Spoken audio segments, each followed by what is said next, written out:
boy. Oh boy. I forgot to do my awkward just like silence to wait and see who breaks it.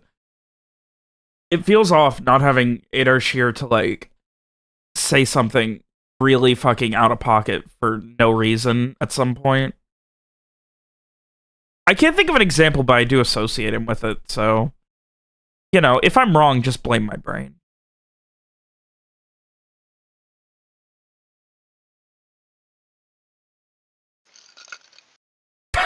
Okay, I guess everyone else. Joke's on me! Yep. You should have stayed quiet. It would have been really... Like, I was waiting for someone to, like, post a screenshot where, like, Dave sent a PM to everyone, was like, hey, just shut up and wait until he does the intro. Let him fucking just flounder for 5 minutes. See how long he can keep it going. No. Sorry, it wasn't me. I would have laughed at that. It would have been mean, but I would have appreciated it. Bullying is okay if I'm the victim. That's the moral of the story. Yes. The way you said that, it sounded like I just had like a soundboard where I like cut that out of like a pre-recorded clip of you. Just like mid-sentence so I could get someone who could agree with me. I was just like, yes. I need to start doing that. I should have... I'm going to do that. Remind me, that's something I can do while I'm at work this week, is create soundboards so when people aren't here, they can still be here. That's terrifying. I've done it before, let me tell you. It works really well. You do it up Jesus. like the stormtroopers' guns at Star Wars Galaxy, because the blasters that the stormtroopers use, they have the buttons on them, and they push the buttons, and that's how the stormtroopers say the phrases when they talk to the guests at Star Wars Galaxy. Like, I mean, we can distill everything down to like a few sentences. Like, I just need like Ronnie saying, "All right, can I go ahead and roll charisma, convince?" And like, I'm gonna go schmooze. Like, that's, you know, we just distill it. We get Dave saying in character as Garrett, just like, yeah, my wife was saying, I can't figure it out without her. We just get a couple of lines like that, and it's like you don't even miss the session. Is that your Garrett voice? A little bit. Yeah. That's actually probably pretty much what Garrett would probably say. I just don't do voices. when I don't know what my wife is doing, I go to these parties. I'm not exactly sure what to do. I'm a little lost. She's kind of my compass at these things. Fuck, that's actually really good.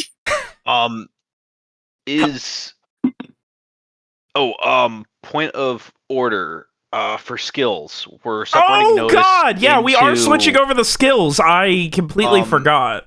Do we need to manually add that to our character We sheets? will do that during the first break. If you guys are okay with that, because I kind of wanted to get started. If you That's fine. That's fine. if you want, we can take a quick pause now and do it. It's up to you guys. Show of hands. I'm fine with first break. Yeah, we can wait for Yeah, the I'm break. good with that. All right, Sure. so if relevant, we're on the old rules until first break, and then we'll switch over. Okay. Also, I did have my hand raised. And I Didn't see it. and then I just need Lee saying like Shriek's in the back, being quiet and looking over his shoulder, and you know, Shriek reloads his crossbow. Always a classic. They're decorative, and I shoot. it's like he's there with us the whole time. Shriek never leaves. Streak Should I never just misses. log off now? I'll just log off now. I can leave. I'm telling you, that is my goal. My goal for this week is to get 5 lines that I can distill each of you into. That way, if you ever miss a session again, it'll be like you didn't even miss it. I've done it in the past, and Alex can tell you, it works a lot better than you'd think. I would like to opt out of this, please. If you're being serious, please No, I'm don't. kidding. Okay. Oh, I would only ever do it as a bit. Oh. All hail our AI overlords. Oh, God. Oh, God. No, I did it as a bit one time when somebody missed the session. And then it became a running joke where I had, like, those 5 lines on my soundboard for the entire campaign. It was really weird. And I don't think any of them were actually relevant to the character. That's the funniest part. Anyway, I digress. So, after a long and arduous journey from the far reaches of Alasir to your eventual and at least current destination of Fortuny Soul, you saw many a danger on the road, eventually leading you to the liberation of Riverstone Keep and the finding of old artifacts from the matriarch of the family that controlled. You returned those, dealt with incredible dangers, and made your way to Fortuny Soul, where you met with the very surprisingly respected now. Not surprisingly, but very surprisingly connected Grayson Hoslow, who, for better or worse, was more than willing to rush into, hey, let's get this done. The keep is yours. He seemed like he had busier and more important, not more important, but more pressing matters to attend. And that he did, as your time in the city quickly turned into one of staying at the quarters, aptly named the Harbor Quarters, doing some gambling and acquiring some coin purses with some less than legal methods. Seeing, for Mira, it was a homecoming of a decade plus in the making. Seeing old friends, co-workers, and etc. But for the rest of you, it was a whole new level of things being on edge. Things were good. There was no fear of something that has passed, some ghost of some sort. There was no fear of the Umbraei taking you in your sleep. There was no fear of death around every corner.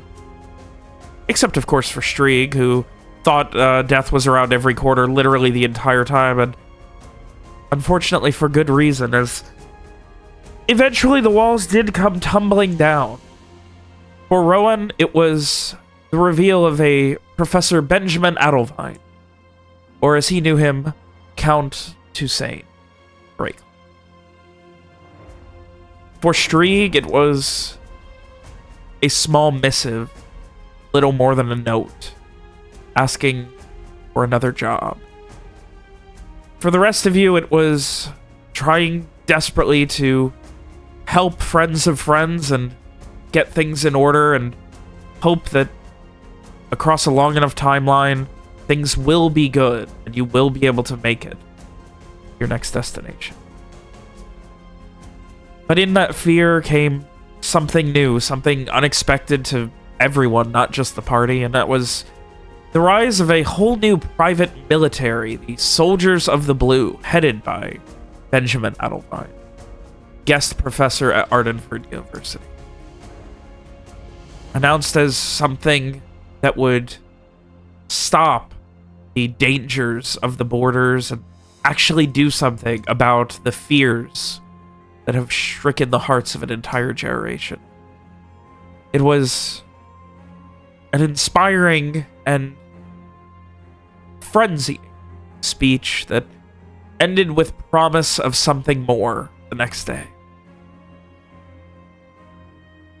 So, it is with that we get something more the next day. Strieg, after a very nostalgic night, sleeping on edge in an alleyway in Fortuny Soul, you and Rohan are awoken to the sounds of marching, not 2 blocks away, heading through the dregs. What are you doing? do I recognize this marching? Like, do I know what it is, or is this very shocking to me? I mean, it's not often that it's definitely not often something like this happens. So. Can I try and sneak over there and see what's going on without getting too close? Not a problem. Give me a dex sneak.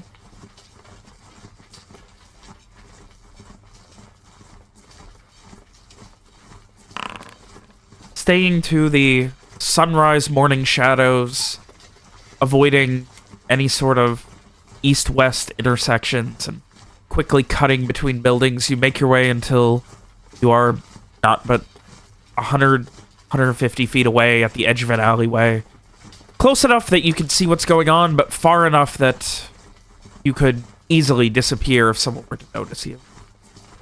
Streets that you unfortunately know all too well, and are very adept at disappearing. And you can see now as your eyes adjust, now awoken, the cloaks are of... and they are marching. Well over 100 of them. Through the dregs and towards the heart of Fortuny Soul.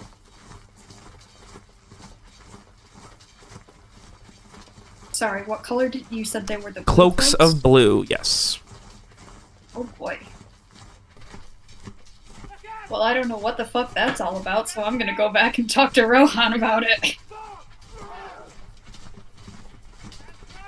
And I mean, they're just like marching. Does it look like they're terrorizing people or anything, or they're just on their way into town? They are marching into the towards the heart of the city, down the main road coming from Alicia right now. Like the same one that you guys came in. They're just going down through the main path, through the dregs. You watched for, what, 20 or 30 seconds and then headed back? Or were you gonna see how many of them are? Or? Just gonna... I'll hang out for a minute and try and get, like, a rough idea of how big of a crowd it is that's coming in. Give me a int notice. Streak's real good with numbers, right? No. Oh. That's why I said general size of the crowd. Let's see how good his vibes are. Nope. Not good. Definitely in the hundreds. At least. Beyond that. But as you are watching, you do see what looks like a large... Well, again, I'm talking probably at least 3 or 4 large wagons that are covered in bloody tarps, and you see an arm hanging out of one of them. Oh, nice. Bodies. That's fun. Being escorted by this army. Do I see other people, like other Dreg citizens, watching this, or am I the only one that I can see kind of watching them march in? You're the only one you've seen, given that living in the dregs is considered illegal. Often, when people are forced to stay out here for safety, they do so far away from the main roads like this.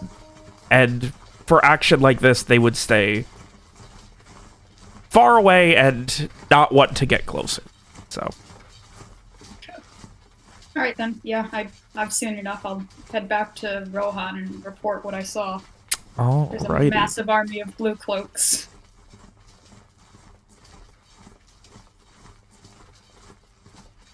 Alrighty, and what is your plan? Because Roland has seemed very stressed, obviously didn't get a lot of sleep. He's not one to be quite comfortable sleeping out in a destroyed home with no real bed or comforts. And between that and the nervousness of what's happening is obviously in no scenario to be making, in no place of mind to be making decisions right now. I guess see if he can contact Garrett through the earring, and then maybe we can talk about a game plan, whether it's meeting up or Rohan and I continuing to lay low out here. Alrighty. So, Garrett, Frey, Mira.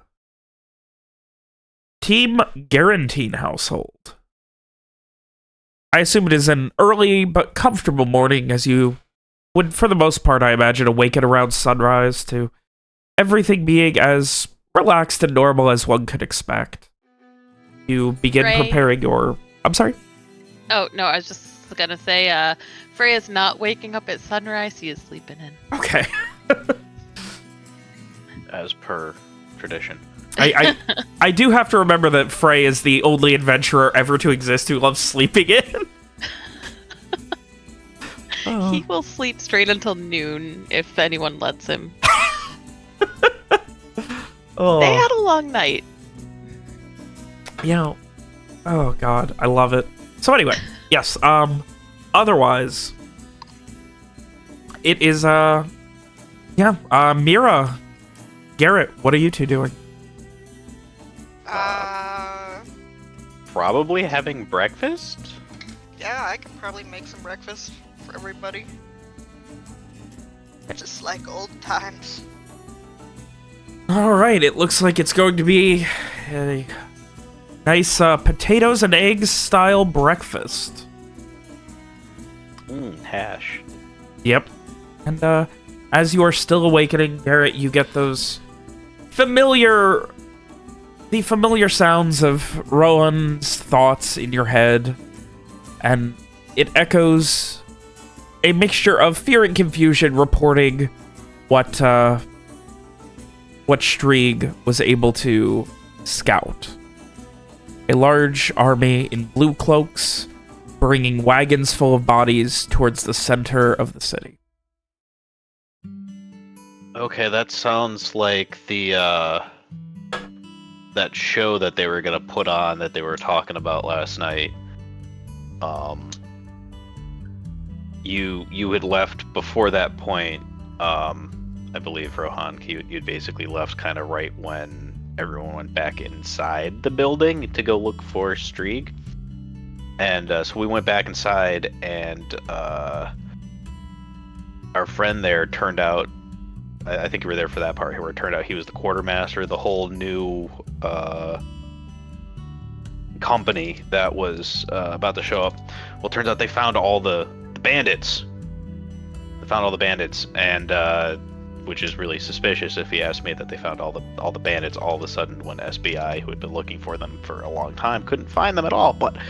And these new guys could. But anyways, I digress. So they said they were bringing.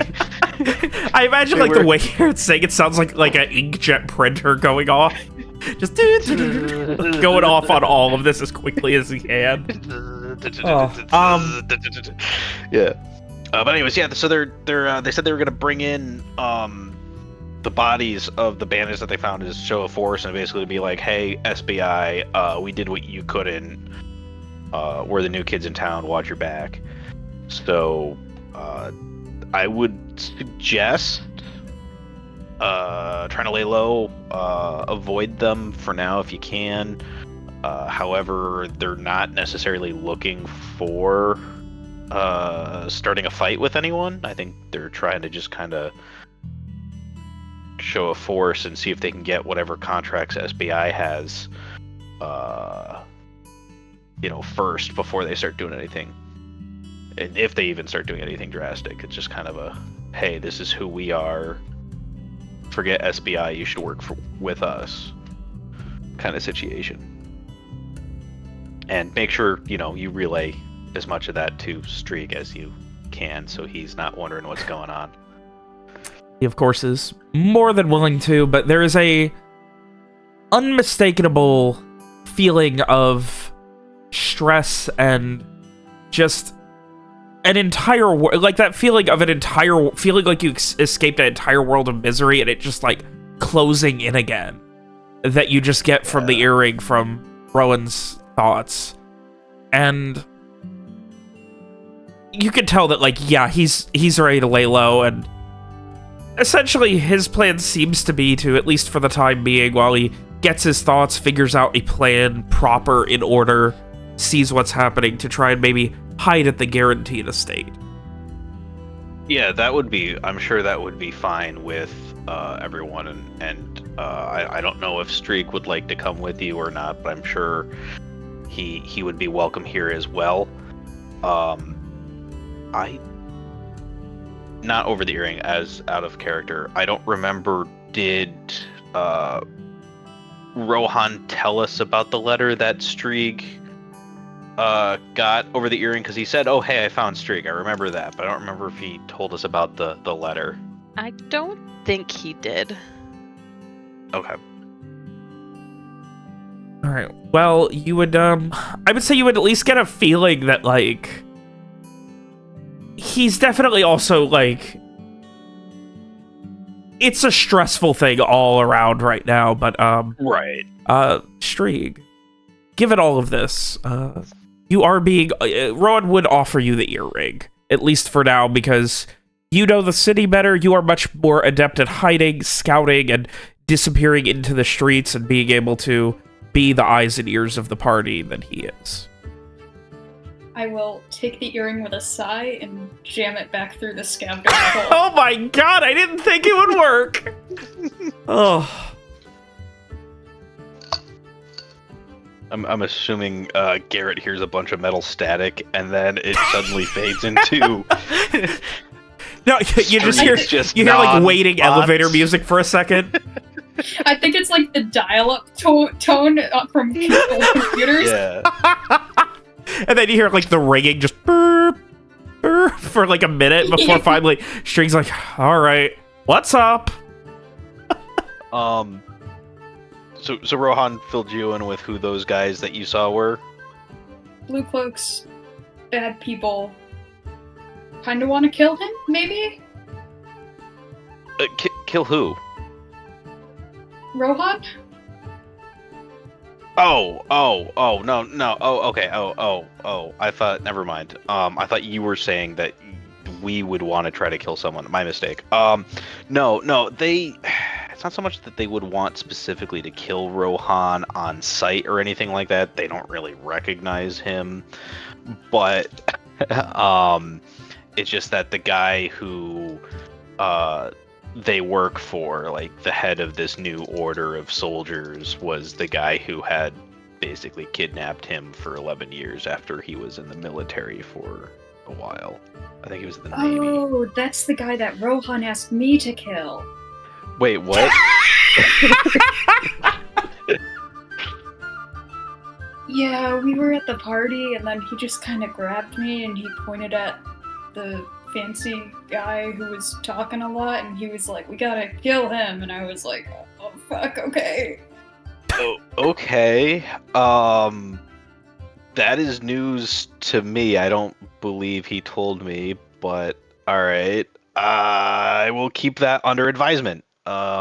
He certainly is not an individual that I personally agree with, and I don't think anyone else does, so that could be an option we could take. I'd rather not.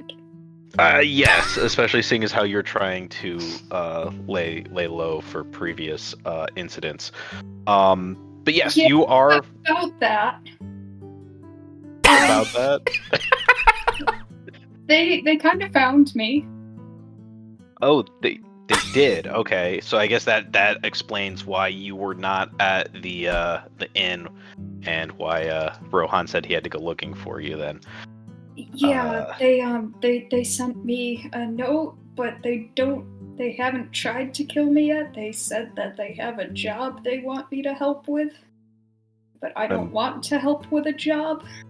I was gonna say, I'm assuming that the job they want you to help with is same as the previous jobs that they had you help with. Those are the jobs, yeah. Okay. There's many other kinds of jobs. If you don't respond, are they just gonna take that as he's not interested right now, or are they gonna take that as he knows too much, we need to kill him? If I know, I could never say no before. Could you not say no because they had something over you, or were you just like under the impression that you couldn't say no? Like, oh, here's what we're gonna tell you, here's what we're gonna do, or was there like an or else, or was it just like we're telling you to do this and you're just kind of like, oh, okay, because you told me to do it, I'm gonna do it because I didn't realize I had an option of saying no. You get a long dial tone there.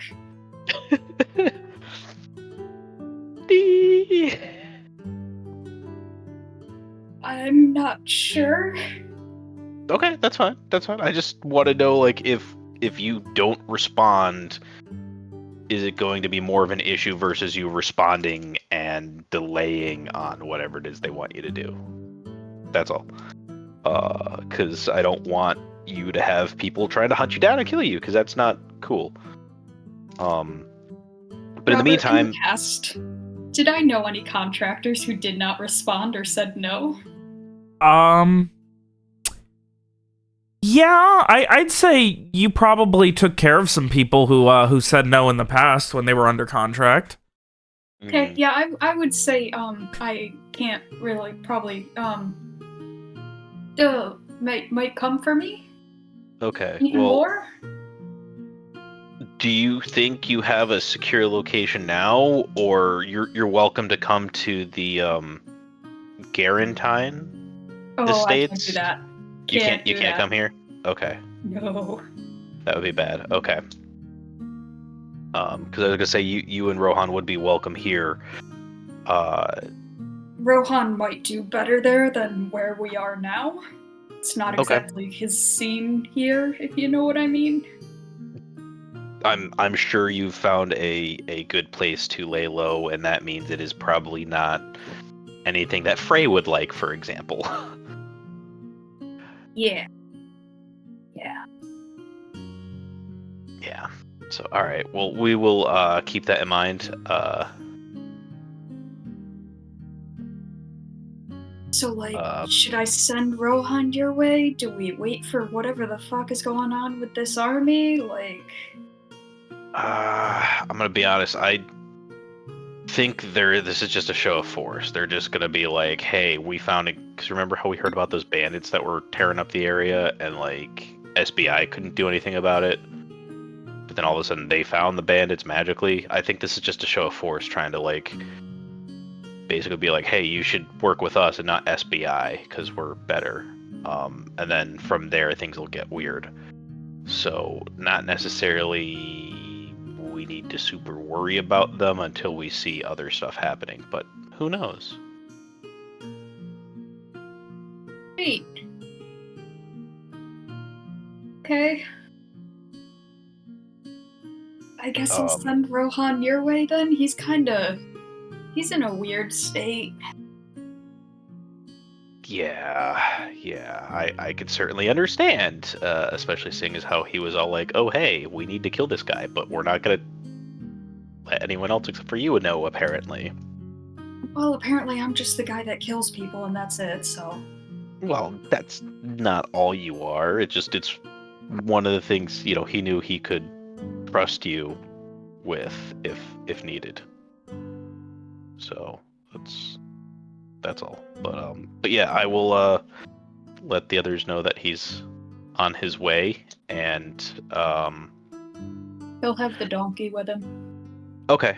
I'm sure we'll be able to take care of Henrietta here. But we have some plans to help out Mira and her friends. So we'll try working on that, and if anything changes, we will absolutely let us know. And if anything changes on your end, let us know. We can do whatever we can to help you out if you need help with whatever. Yeah, I'll keep an eye out here. All right. Sounds good. Over and out.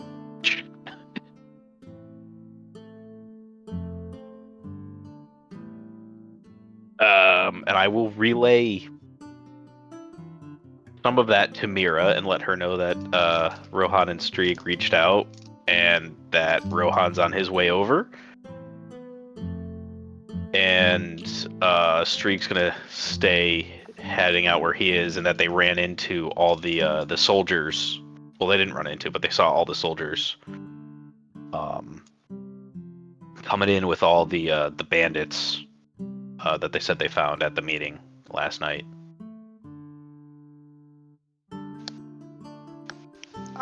Okay. She does not really have a whole lot else to say about that. Like a lot of this is still going over her head, I think. Understandably. She might have to have it like explained to her like a 5-year-old.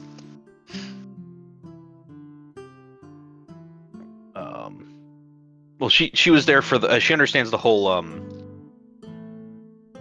the soldiers coming through because she was there for the meeting. Yes. Yeah. Okay. But yeah. So essentially, there's some more to it, but I want to kind of go into it when Frey gets up. So I don't know if we want to wake this way. We don't have to keep repeating things. I don't know if we want to wake them up or. Oh, you know what? Where's Magnus? Let's send Magnus to wake Frey up.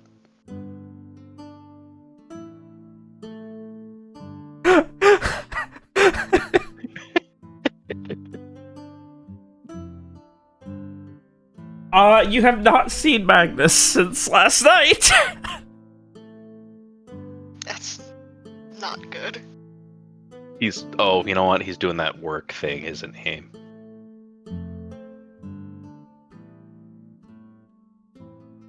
At least he didn't go jump in a canal. I mean, are you sure? I guess I'm not sure. Never mind. You know what? Yeah, he might have done that. Is Alice at breakfast as well? You would have seen her. She was not at breakfast while you guys were kind of doing this. Like, it looks like she had headed upstairs for something. Okay. Is the tutor at breakfast? No, you have not seen the tutor. You have not seen Leonard Since today. The other day. Okay. The only one you've seen is Alice, and she has seemed preoccupied. She came down, said hi, found out Mira was making breakfast, and then would have disappeared back upstairs, saying she would be down when it was ready. Okay. So Mira, today, I want to try to see if we can sort out at least the employment information with SBI for their dad to see if we can get the ball rolling in that court. I think that's a good idea. Uh-huh. Yeah. And then whatever else we can do to help them. I'm not sure exactly what else needed to be done with regards to the creditors. That was the first thing that I think we should focus on, though. Yeah, that's a good idea. All right. So yeah, once everyone else comes here, we can go into all the rest of this.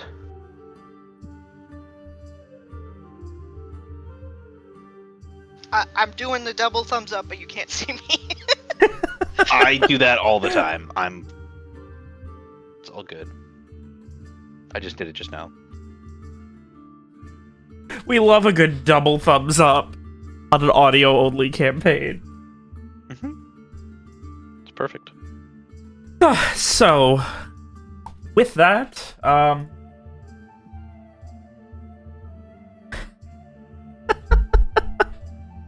Drake.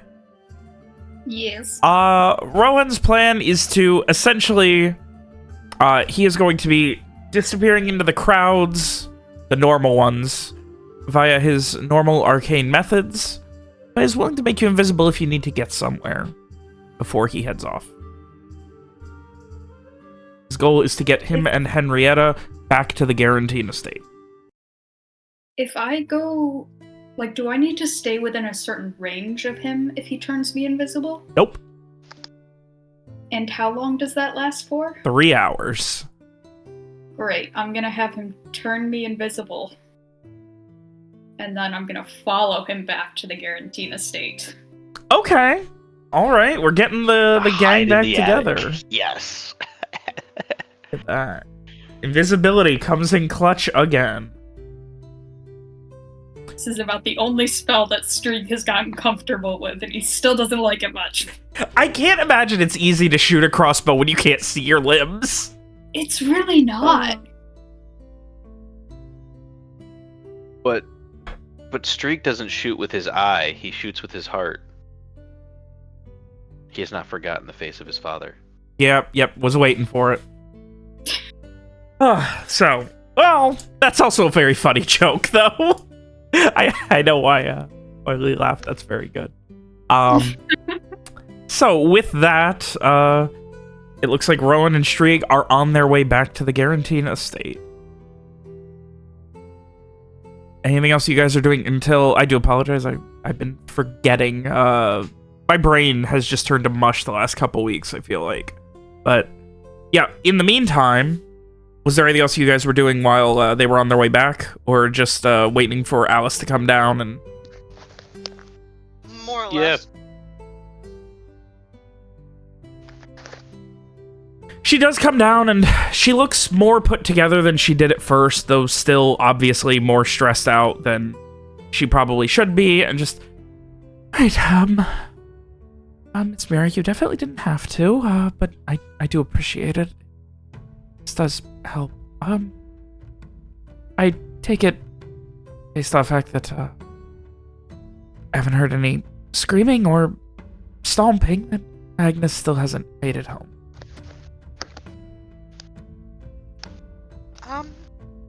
No, not that I'm aware of. I'm a little worried. I wouldn't. That happens sometimes. He gets into some jobs and they take some extra time. She gives a very, like, trying not to look worried smile.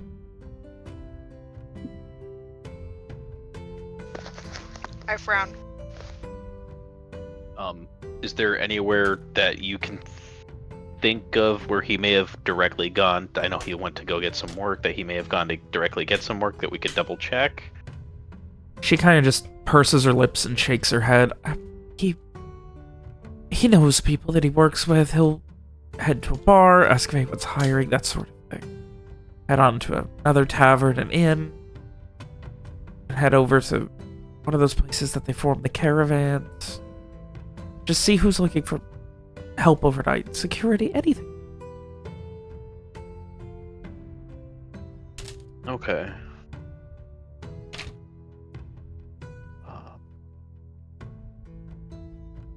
I was talking with Mira, and I was just saying one of the things that I want to make sure we get done today is we get over and see if we can get this confirmation of employment with SBI straightened out. Was there anything else that was having issues with the creditors? Or was that the main thing? I don't know. Like I said, this has never been a problem before. It's just... Normally they just are fine with it, but everyone's just saying that... I don't know, the payments aren't coming in, I guess. I don't... There's no evidence that he's working. I don't know how they said it. Okay. Do we have any of their letters? I have one that was handwritten to me the last time I was there speaking with them. Let me see here. And she goes and heads back upstairs, and you guys have a couple minutes of privacy if you want to talk about anything, but otherwise she would return back down with a small scroll.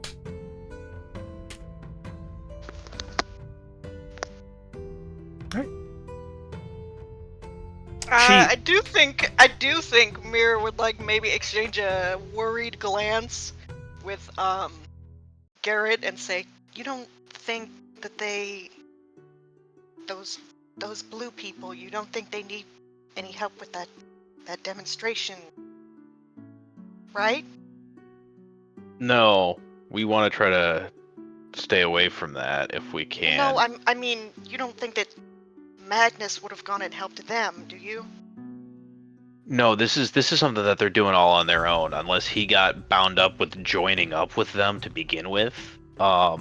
This is something that, like, this is a show of force. This isn't, hey, we need help with this thing. This is, we're coming through, we're gonna show that we're cool and stuff, and you should work with us. So maybe he might try to sign on with them, but we did ask him try to not find work that would involve getting stabbed or punched. So I'd like to think he's smart enough to realize that joining a mercenary company would get him stabbed and or punched, but I would leave that to your better judgment.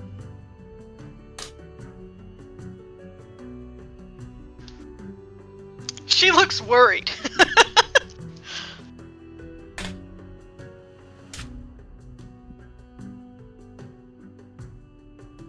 Well, we can do a check-in for him as well to see what's going on. That's definitely something we're gonna want to do.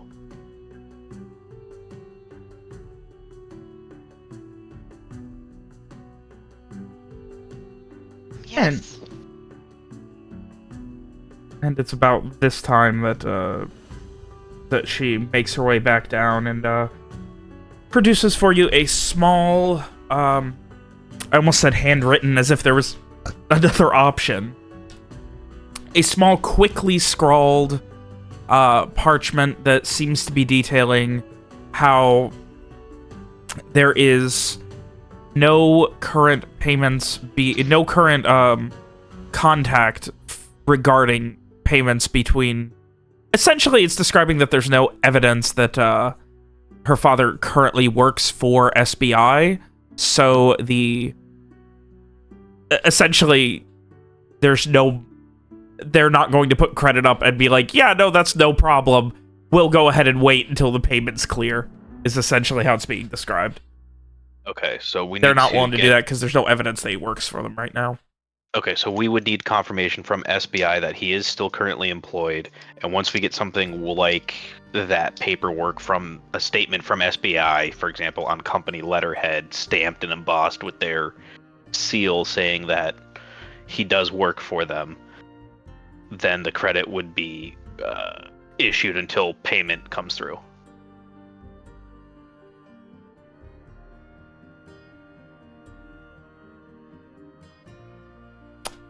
Okay.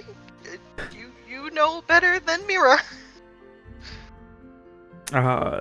Similarly, Alice just gives kind of a half nod with a similar, you know better than Alice. Let's all follow Dad. All right. Well, at the very least, we need to at least start there. If we can get that information and get that to them, then things will be good. Otherwise, if we find alternative information, for example, if he is not on their payroll anymore, that leads to additional issues, but we need to know one way or the other, and that would probably be the easiest way, would be to go right to SBI to see if there's some kind of records department or something they would be able to access or provide us with that information.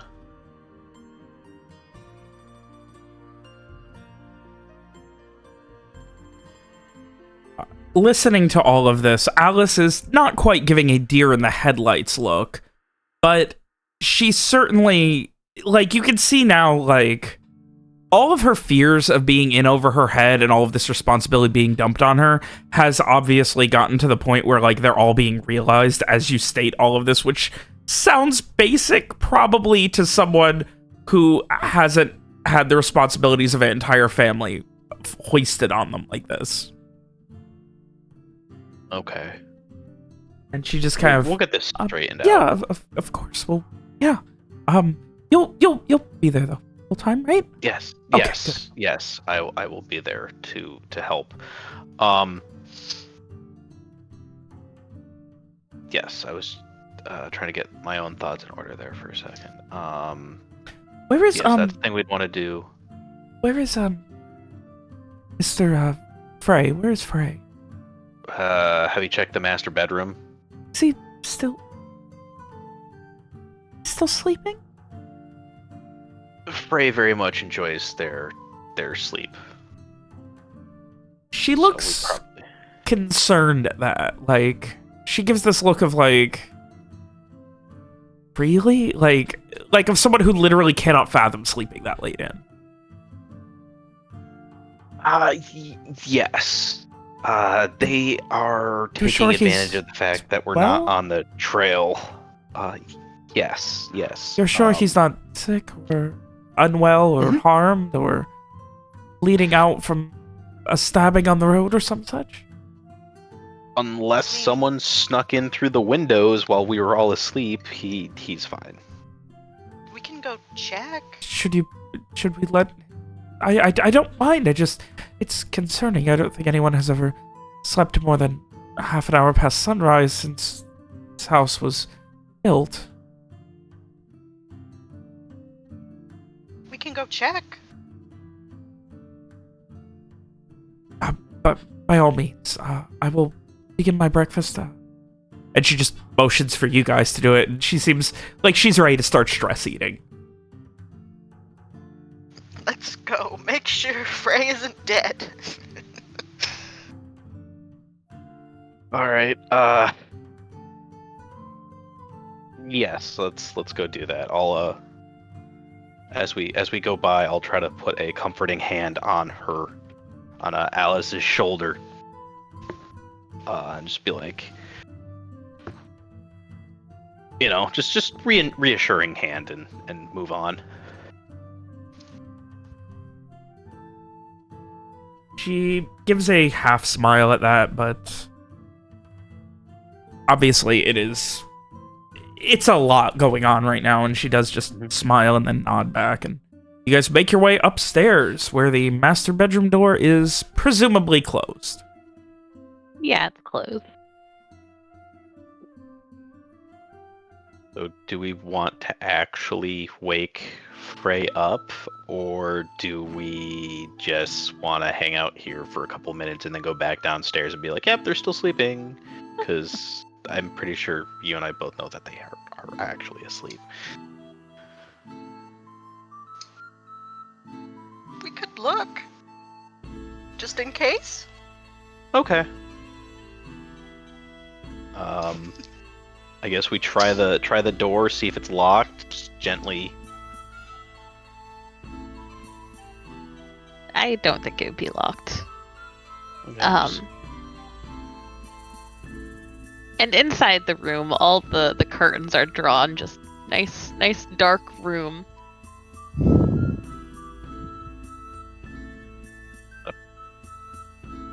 Poke my head in, look around. Do I see Frey in the bed, or at least a mound of... There is a person-shaped lump on the bed, yes.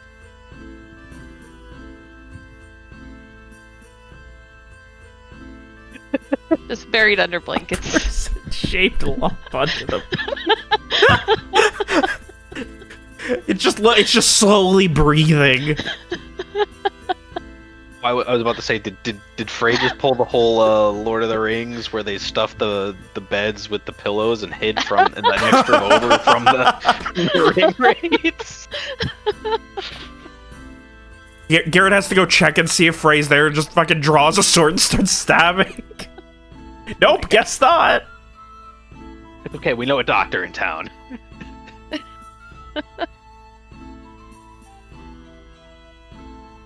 Alright, while they're asleep.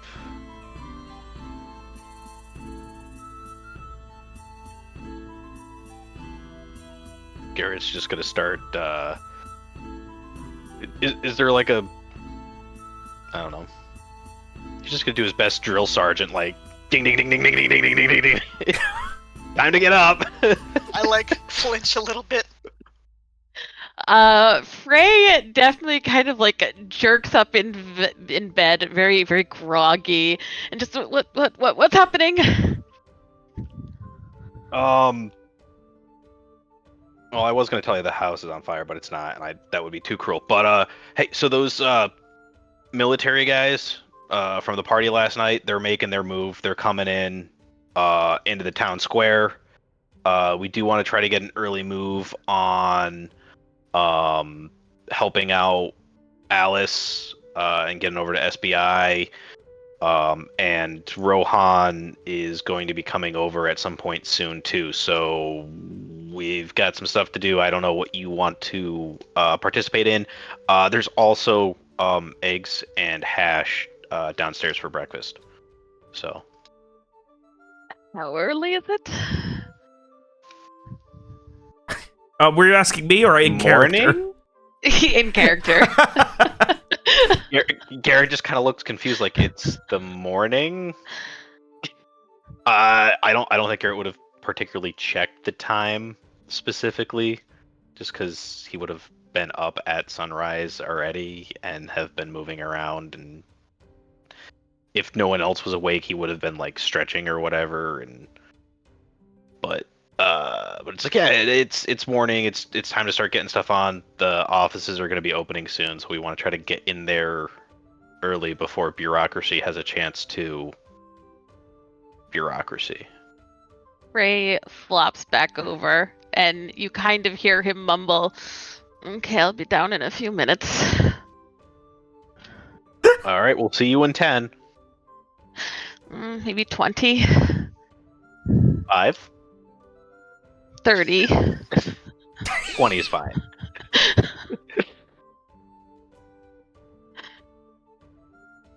Close the door behind him.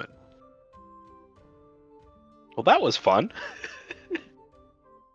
I raise an eyebrow.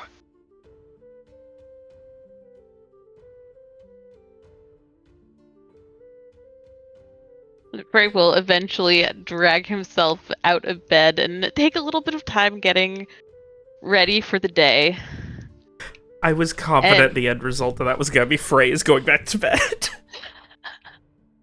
And I think in about 40 minutes, he'll make it downstairs. Oh god, so there's going to be time for... The gang's going to be all here by the time Frey gets down. Oh. So, for team responsibility here of Garrett and Mira, you guys make your way back downstairs where Alice is obviously stress eating a lot right now. Like, she's just going through these fucking eggs.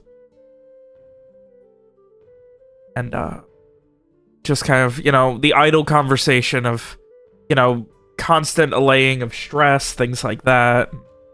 Eventually, a little while later, Rowan arrives, and you can see, even through his arcane ability to look like he is put together, it is the body language of someone who did not sleep well and has had, presumably, a very shitty night filled with worst-case scenario-esque nightmares, both sleeping and awake, about what happens next. He just kind of gives you the cursory hello. Strieg is somewhere following me invisible, and puts his things down and goes to set up Henrietta outside. What would Strieg be doing?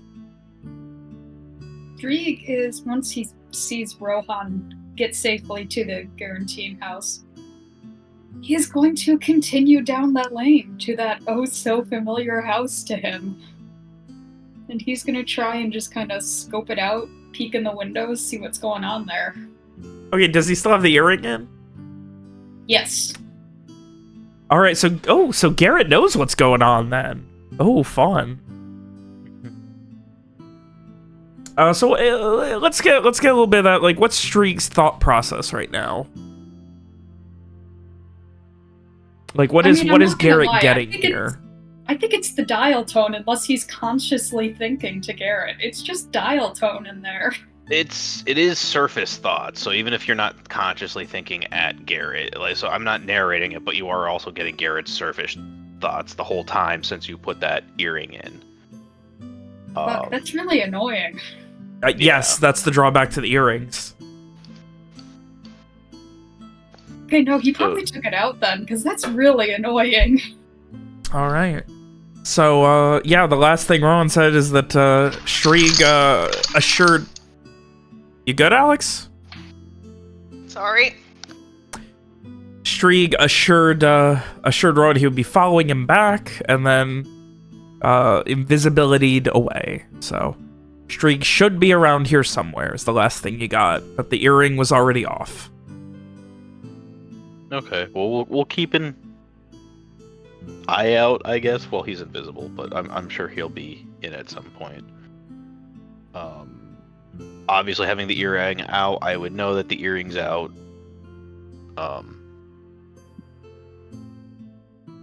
So yeah. Okay, there's your dial tone. Yeah.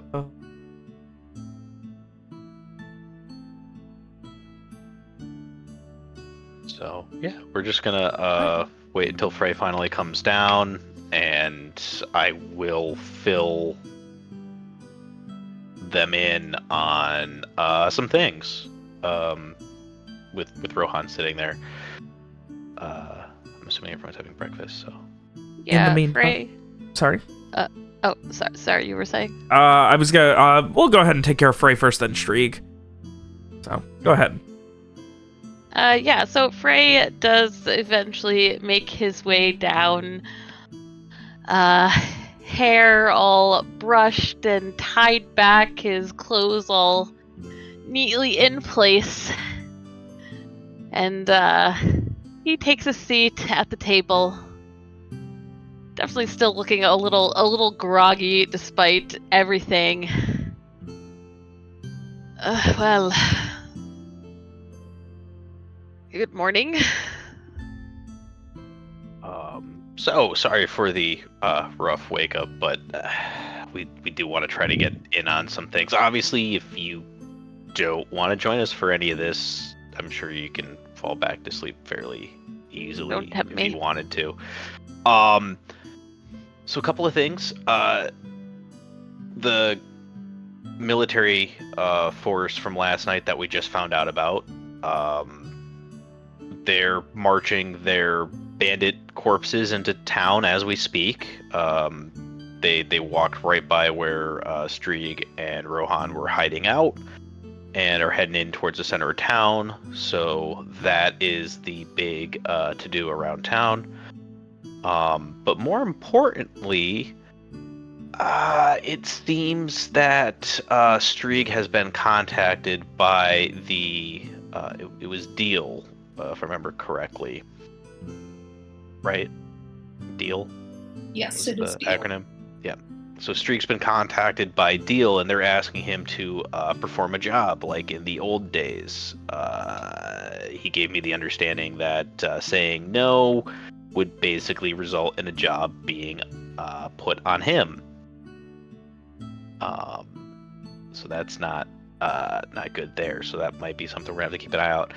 And finally, looking at Rohan, apparently Strieg was under the intention that we may need to remove a certain individual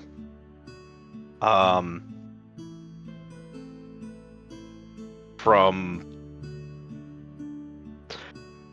being, essentially. We may need to attempt to, for lack Is of a better word, Alice here assassinate. right now? Yes. Alice has already Apparently. suggested thievery, so we're not that far Yes. gone. Like, Right. What? that's all, yeah. There's a difference between thievery and murder.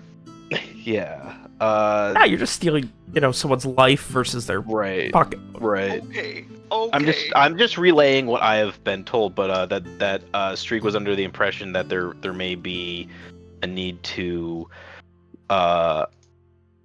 remove why can't I remember his name?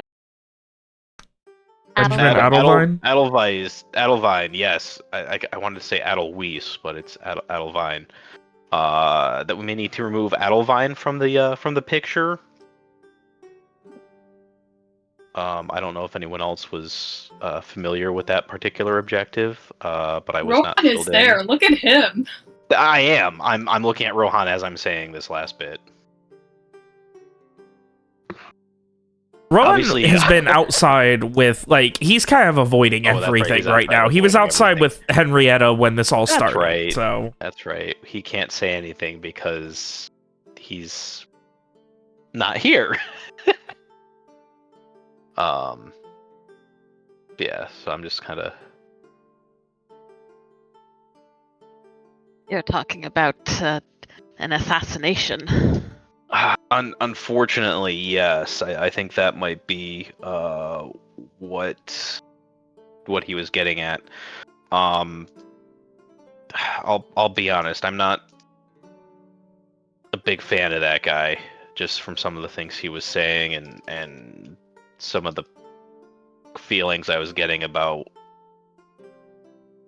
I mean, having a new military company show up the same day that the bandits that they couldn't find for forever are suddenly all hunted down and killed.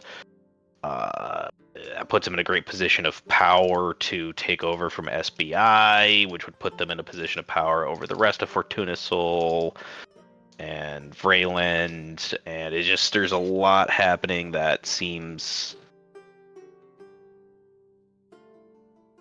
that he may have intentions other than what he said. That may be bad for the whole region or further. So that may be something that may need to happen, whether it's us or someone else, I don't know, but there's that. Of course, attempting to do so, would put us in a compromised situation, which is exactly what we're trying to avoid.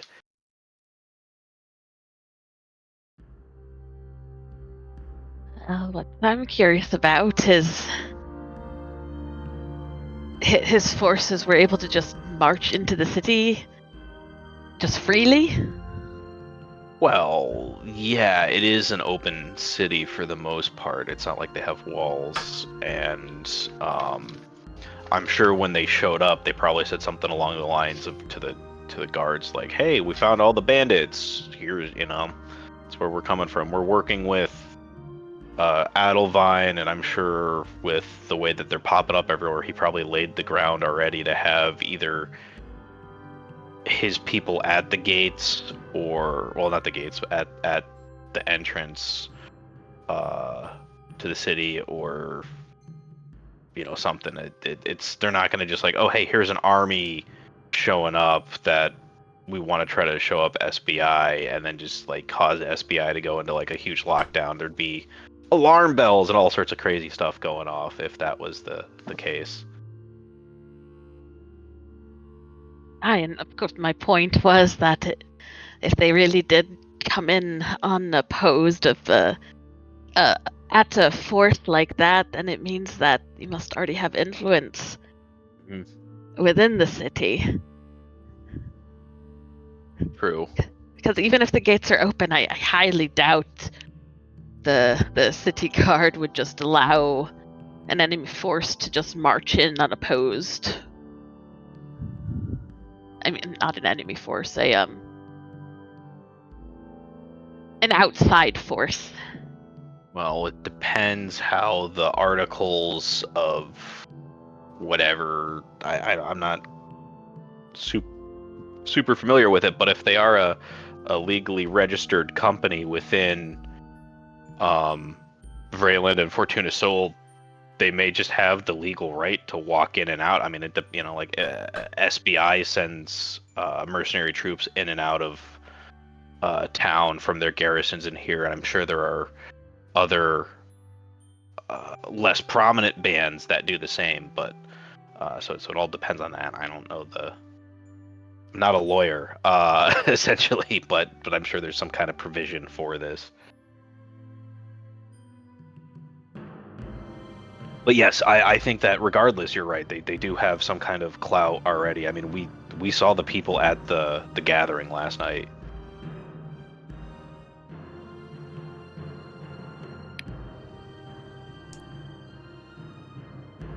But I think our more immediate business should be to help out Alice and Magnus here before that gets any crazier. Because that's going to be affected by whatever's going on with this. Because they're going to anything that affects SBI is going to affect that. God, you guys have so much business at the fucking Central Hall right now. Mm-hmm. Nice, I'll tag along for all of that then.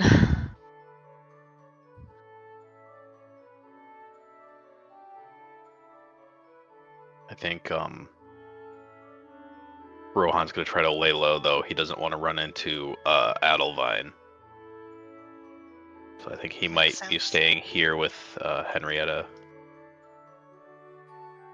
Probably a good idea.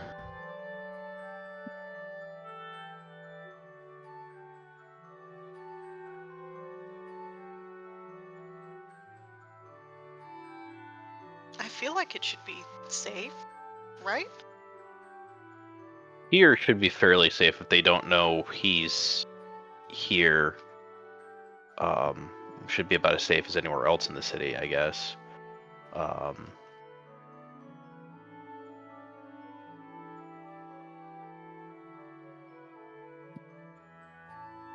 But I guess once we finish, well, once you finish up with breakfast anyway, since we all had breakfast, why don't we head on down to? I guess SBI's office would probably be in the center of town, right, Alice? Yeah, all of the main offices for that stuff are in the central hall. At least the ones I talked to are. Okay, so we're gonna want to head there, which is probably exactly where all this demonstration is gonna be as well, because they said they were gonna go to the center of town with all that. So we'll get the check-in on all of this. Oh, all right then.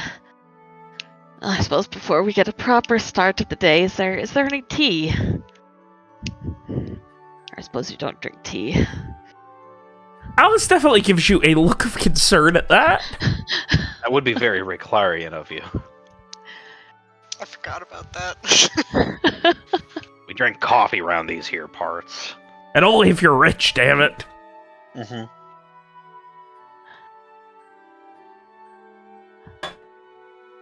No, I don't have tea. Might be able to find some at, like, a specialty shop out near the harbor quarters, but... Oh, no, don't worry about it. If I find any, I'll pick some up myself. But I suppose the farther I travel from Alistair... Yes, definitely don't ask for tea anywhere in Eindared. He just gives a heavy sigh at that. Can't even have the simplest of pleasures. Wait, Vic, I mean, hey, we get the Artiviste. You'll have all sorts of tea that we can get you all sorts of tea there, but not Eindared. It's going to be a very, very long time from now.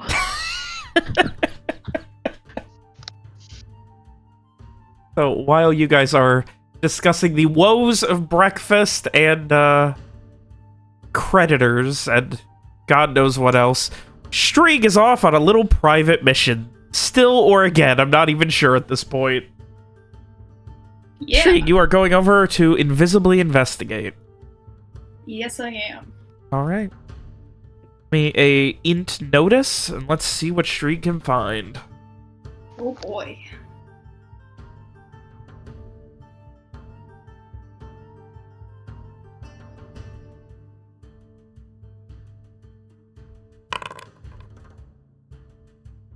You head over to the familiar home. It looks very similar to when last you saw it.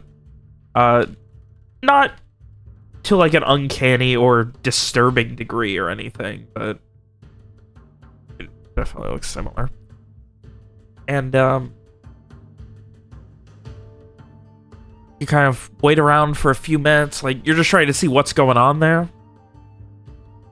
I mean, I'm invisible. I'm going right up to the window and looking inside. Yeah, that's what I mean. Yeah, that's why I'm not having you roll any kind of sneak or anything, but you're just like examining, seeing what happens. Yeah.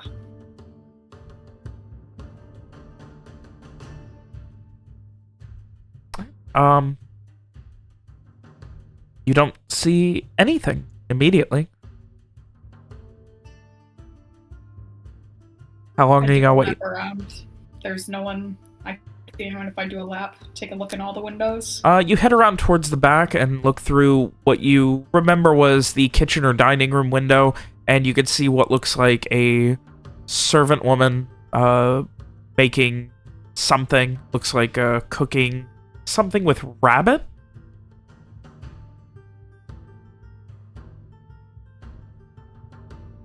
Which, of course, Rabbit is considered insanely high-end. Like, Rabbit is on the same tier as, like, Steak, for how fancy it is. What? Yeah, a lot of them died out during the Black Sun, and hunting for them became really difficult because they're not really something you can, you know, ranch the same way you can chickens or pigs. So Rabbit became incredibly Yes, you can, rare though. after the Black Sun. You totally can, but okay, I'll shut up. I mean, in the sense of, like, who the fuck was hoarding rabbits when the Black Sun happened, Alex? But I digress. I'm not gonna argue right now. Yeah.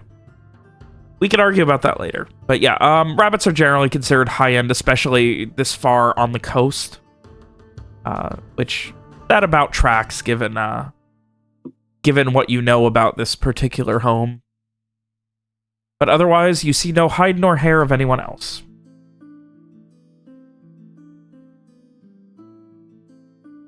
And how long about did it take for Rohan and I to get here from the dregs? Maybe 20 minutes or so.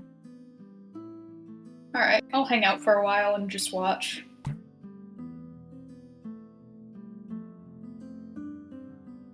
After maybe another 15, 20 minutes, you do see the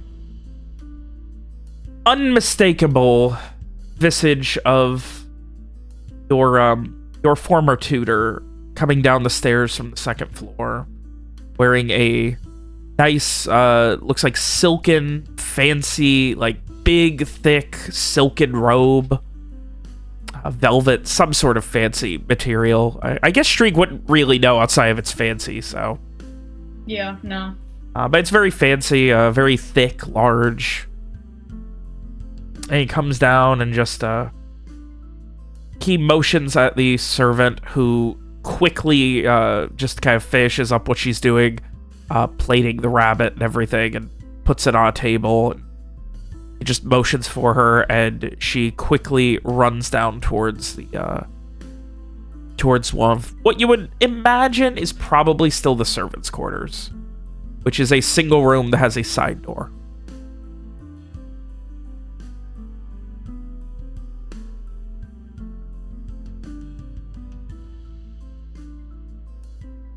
But I digress. Other than that, you watch him begin to eat a breakfast, some sort of stew along with Rabbit.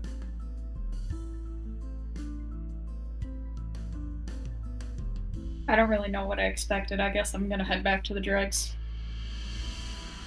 You're not heading to the Guarantee Estate? No. Okay. I'm going to sneak back to the dregs while I'm still invisible. All right. Yeah. He's here. He's having breakfast. I mean, did you want to stick around and see if anything else was happening, or you done? I'll probably wait until I've got, like, a little under an hour left on the invisibility, and then I'll leave. Sounds good. So, okay, so you're gonna be there for like hour and a half. Mm-hmm. Okay, well, we'll pick up with your stuff after the party leaves, then, because I'm trying to keep stuff, like, timeline-wise good, so... Yeah. Alright, so in that case, what is the party doing at this point? You have no idea where Streak is. Rowan is outside and just kind of... He's a mixture of not quite catatonic, but obviously trying to decompress and handle an insane amount of stress and trauma that has just been piled onto his head at a moment's notice. Which leaves just Frey, Garrett, and Mira here, along with Alice. Anything else you guys are doing before heading out? I think Frey, after breakfast, will take a moment, and he's going to pull out his divination cards and just shuffle them and just do a quick reading just for himself, just to get a sense of, is this day going to be terrible? Now, we never really talked about how to do his divination, how to use his divination cards. If you had like a preference for how you wanted to do that. Is this in regards to the omens? No, just like, his just general readings stuff. I mean, back in that like first session when he did that reading for what's her face, that NPC. Mm-hmm. I mean, again, it's something I don't know a lot about, so when we're not doing it mechanically, I kind of lose out on a lot of my intuitive, like, it's the kind of thing where, like, if you PM me after the session, I can look into it more, we can discuss it more, but Okay. I need to, like, know what's going on to be able to prep for it. Yeah, no problem. But yeah, for the time being, I mean, if it's not a mechanical thing, then I'm just gonna kind of leave the narrative up to you for now, because I don't have enough research into it.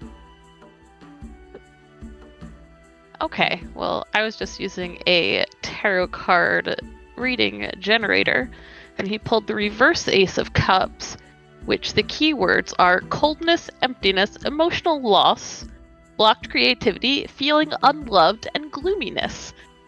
So, that's not a great reading for a day. Boy! Is he telling everyone else this?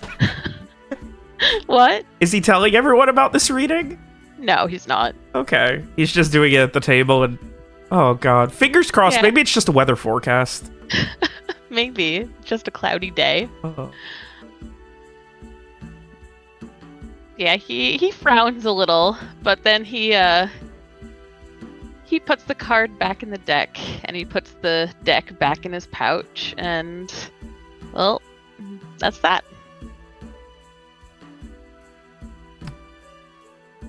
That's all he was looking for, was just to see how the cards were telling him the day was going to go. Yeah. Not a problem. And anything else you guys wish to do before heading off? Rowan would have let you guys know that he made Streak invisible, and Streak said he was going to follow him to the Guaranteed house. That is what Streak said, right? Yes. Yes. I like that. I like that you're like, yeah, that's what Streak said. Well, because that's what he told Garrett. All right. Okay. Yeah.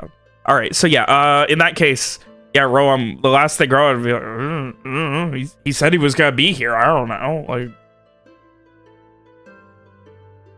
well, you're gonna be here, and he's hiding out. So I'm sure if you see a door open and close, and there's no one there, that's probably him. Or bad guys, but probably straight. He's open to say. I imagine that's happening, and in the background, like, there's just like Frey staring at this bad omen card while fucking Parrot's like, or maybe it's bad guys here to kill you. Probably straight. Mira just says, like, hello to random corners, hoping that Streak is there invisible. I'm assuming we would have taken the opportunity provided by having access to a house to have done basic hygiene and like cleaned clothes and stuff, so we're not showing up to the center of town with Garrett's one set of travel clothing looking completely and totally haggard and smelling like Yeah, you don't look boys' like locker room at the high school. You don't look like you've been rolling around in trash or anything anymore. Okay. Yeah. Okay. Yeah, no, you're able to clean up, not a problem. So. Okay. So that's the last thing, is we need to go into SBI and be like, hey, yeah, we need access to your employee records. And we look like a bunch of hobos. They're like, we don't serve homeless people. Go to Alice here if you want a handout or something. Right. All right, so you guys you've been all cleaned up, and the three of you make your way back to the central, well, three of you plus Alice make your way back to the central hall. Here at the central hall, there is, of course, a large kerfuffle that you immediately notice, like, even in the blocks leading up to it, from where you are on the on the far side of the town at the River Ward. But by the time you make it even to like the edges of the Darien Plaza, it's like it's obvious that something's going on, and you can hear people like yelling, the sounds of like hilts hitting shields, things like that. There's obviously, you know, speeches going on. Things are. There's a lot of excitement at the Central Hall, specifically at the Fortune's Fountain Square. Right? Let me double check. Yes, the Fortune's Fountain Square, which is the massive intersection in front of the Central Hall. Think of it like I don't know. It's the main square of the city. I was gonna say like Times Square, but that's not quite right. It's not as commercialized. Think of it like Wall Street. But yeah, so as you guys get close, there is obviously a lot of yelling, and it looks like a speech has finished, and now there's just like there are lines. You can see booths that were obviously set up and built, desks, essentially like desks and things like that have been set up out here in the square, and lines, 100+ people deep. The booths are of course being manned by soldiers of the blue. And it does not take a genius to realize that this has turned into a very successful marketing campaign, as there is a large pile of dead bodies in the center of the square and hundreds of people wanting to join in creating more. That's not good. That's not good. Would Magnus stand out in that crowd, being as he is a big boy TM? I would say he would stand out enough that it would be possible to notice him. Like, obviously, if Mira's in that crowd, like, there's no way you're gonna notice her with your eyes. You would have to go digging. But Magnus is big enough that it would be possible to notice him. So you could give me an int notice to see if he's there. Yes, I would very much like to see if Magnus is noticeable, as this may be a clue as to his location. You said int notice. Okay. That's an 11. Of the 4 booths, it is the third one where you see about halfway in the line the inimitable visage of Magnus Guarantee. No. Well, he hasn't made it to the front yet, so let's corral us a Magnus. Let's get him. And among the, as you are kind of like arriving, you can see that things are at the least a mixture of like excited and at the same time a little tense almost. Like there's a lot of just people and movement. Oh, I do have my movement thing. I thought I didn't put that up. There's a lot of people and movement, but for the most part, it is just an active city right now. There's tons of people that are just essentially waiting around here in these lines. And among the people who seem to be specifically like handling this, like in charge, it is the woman that you noticed from yesterday, the chief guild intermediary, Allison Wodika. And someone who you see wearing that very recognizable, almost silver, almost polished to a silver iron chainmail with a nice breastplate. That similar kind of almost gold leafing on the blue cloak and cape. Long, almost bleach white hair, tall, very slender. They're just kind of speaking with people, shaking some hands, moving throughout the crowd.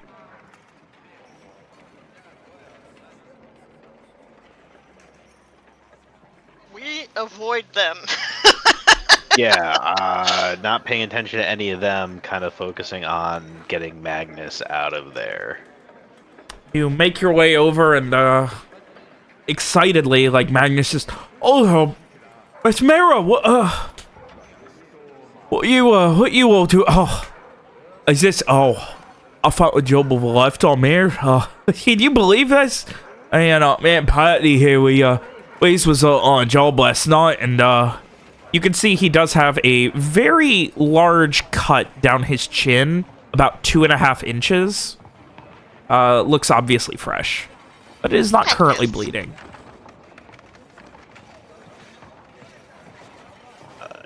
Can I take a I thought you look were supposed at? to not get in trouble.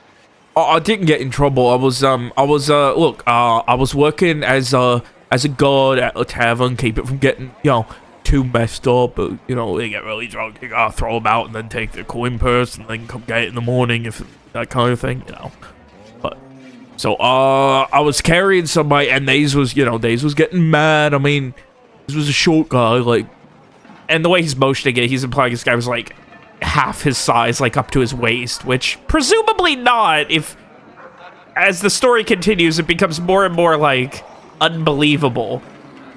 Just he was really short, but he was surprisingly strong, and he kind of like he headbutted me when I was lifting him up, carrying him. Like he got his legs onto like a crate or something out in the alley and headbutted the shit out of me. And let me tell you, it was a rough one, but hey. If it weren't for that, I wouldn't have been working with Patty last night, and wouldn't be here now. And let me tell you, and he kind of like leans in, Miss Mira, you're big and strong. I mean, well, you're strong. You can carry stuff. That's something, isn't it? Maybe. So is he lying, or what do you mean? He seems less like he's lying and more like he is just trying to diminish how much trouble and fighting he was getting into last night and trying desperately to, kind of, shove things out and focus more on the positives.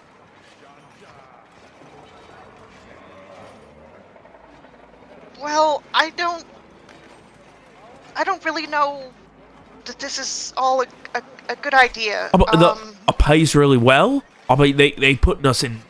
They's putting the ones who's fighting in iron. Like nobody else is doing. Not even Sacred Blade. He's putting them in iron. Nobody's gonna be dying in iron. I turned my head very slowly to the pile of dead bodies. Yeah, and not a single one of the blue fell. Ours was outnumbered, what, 2-1 maybe, they says? This wasn't even all of them. They said there were twice as many. They only didn't think there was going to be so many. They only brought enough wagons for this many. But look at that. All them people be under somebody's command like that, and he kind of like idly motions towards the person who has the long like bleach white hair. Under someone's command like that, ain't no harm gonna come to me. Have you ever heard of the expression "too good to be true"? Oh yeah, I mean, like Miss Mira, she's too good. True. Right, and with the exception of Miss Mira here, typically it's not a good thing that happens when something is too good to be true. Are you saying Mira's not a good thing? Because Miss Mira here is definitely a good thing. Oh no, I said with the exception of her. She doesn't count. She's well, Soldiers of Blue probably an exception. Well, that's something you're worth considering. They pay so well. They give us real armor. It's not like with working with the Sacred Blade or any of them, where they're just asking you to put your life on the line. I mean, look at Commander Saver over there. Kind of motions to the bleach white hair that is moving through the crowd, shaking hands, swaying, presumably swaying hearts and minds. This is real. I mean, they pay so well. I mean, even if I'm only in for like a year or something, I should have paid for what, 5, 10 that it would be working with Sacred Blade as an enforcer. And the enforcers for the Sacred Blade, I mean, that's a lot more work. You got to provide most of your own armor and weapons and things like that. Sure, I can, but that's risky. Here, they're giving you iron. There ain't no blade in Medora. It's got a piece of iron. They don't give that out for cheap. They don't give that out for nothing.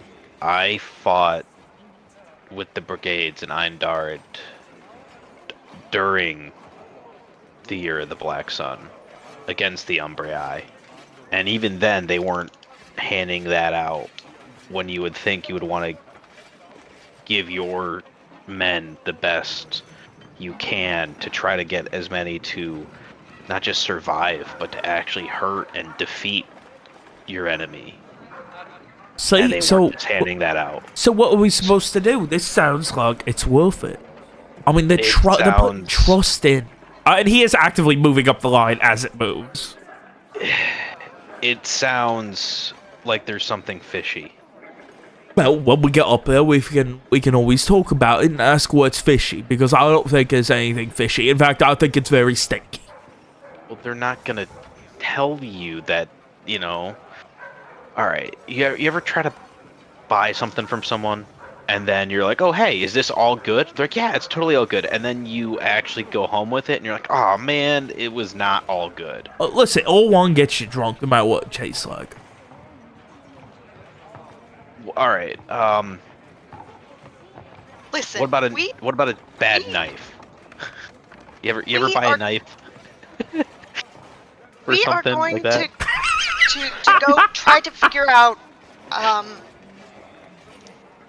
all of this business with the family finances and everything. And I really think it would be kind of you if you could come and help support your sister. I'm like, he like looks to Alice, then looks back to you. Ismera, isn't it worth, you know, trying to go through with all this and see what's happening? This is me trying to support her. I don't like being... Ismera, I don't like being the leech on my family, the one who doesn't do anything, doesn't make no coin. This is my chance to do something. And help people. Imagine if, he kind of looks away and just immediately stops talking, trying to avoid Alice for a second, and then just kind of shakes his head. Oh, imagine if I was, if Alice was a merchant, she wanted a merchant job, and she buys a horse, she buys a wagon, and then she has to pay assholes like me to protect her. Imagine if she didn't. That's more money. That's no risk if everything's safe here in Vraeland. And the first step to that, Miss Mira, is, you know, something like this. That's a what if. So, how is yours not a what if? What if they're bad? Well, I mean, they're still paying, and I could always leave. It's not a what if that we're going to go figure this out right now, and it would be kind of you to be there for your family. Give me charisma convince, Mira. Okay. Garrett, you've been doing some stuff as well. Fuck! Shit! Oh, never mind.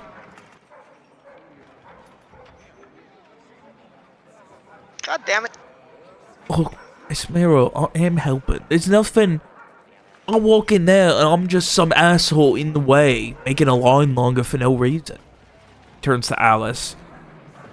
Alice, you know I care about you and the family, and I'm just frustrated with how things are going, and this is a chance to fix it. And she just...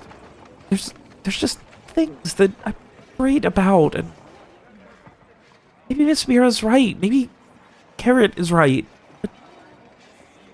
And she just, like, you can tell she has no idea what to say, and is just looking pleadingly at the three of you. I think that even if all of this is above board, I think that your sister would worry about you if you were doing any kind of fighting for them, because they're going to be doing the kind of fighting that needs iron. And that might be scary for her.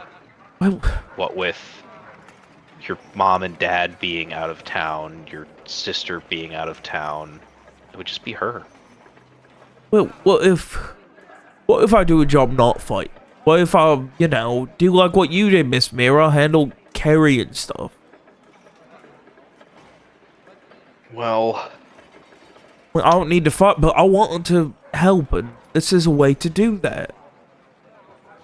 Security in the city, even. I'm sure the Blues gonna need that. I mean, but look, if the fighting's going this well, that organized rebels get routed like this, completely torn to the last. The first time an army mobilizes, I mean, it seems like they know something we don't about how to fight and things like that. And being under command of people like that, isn't that how you stay safe? What makes my life more valuable than anyone else's here? What makes me more special that it's not with me risking mine to protect when other people are?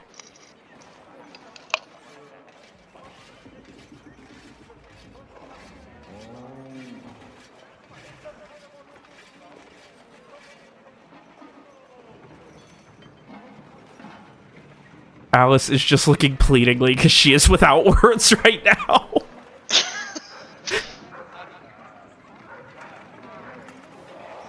Well, I mean, and she kind of like starts moving towards Mira. I'm sure Miss Mira has a really good plan for exactly what that means and why it's not worth doing. And don't you, Miss Mira?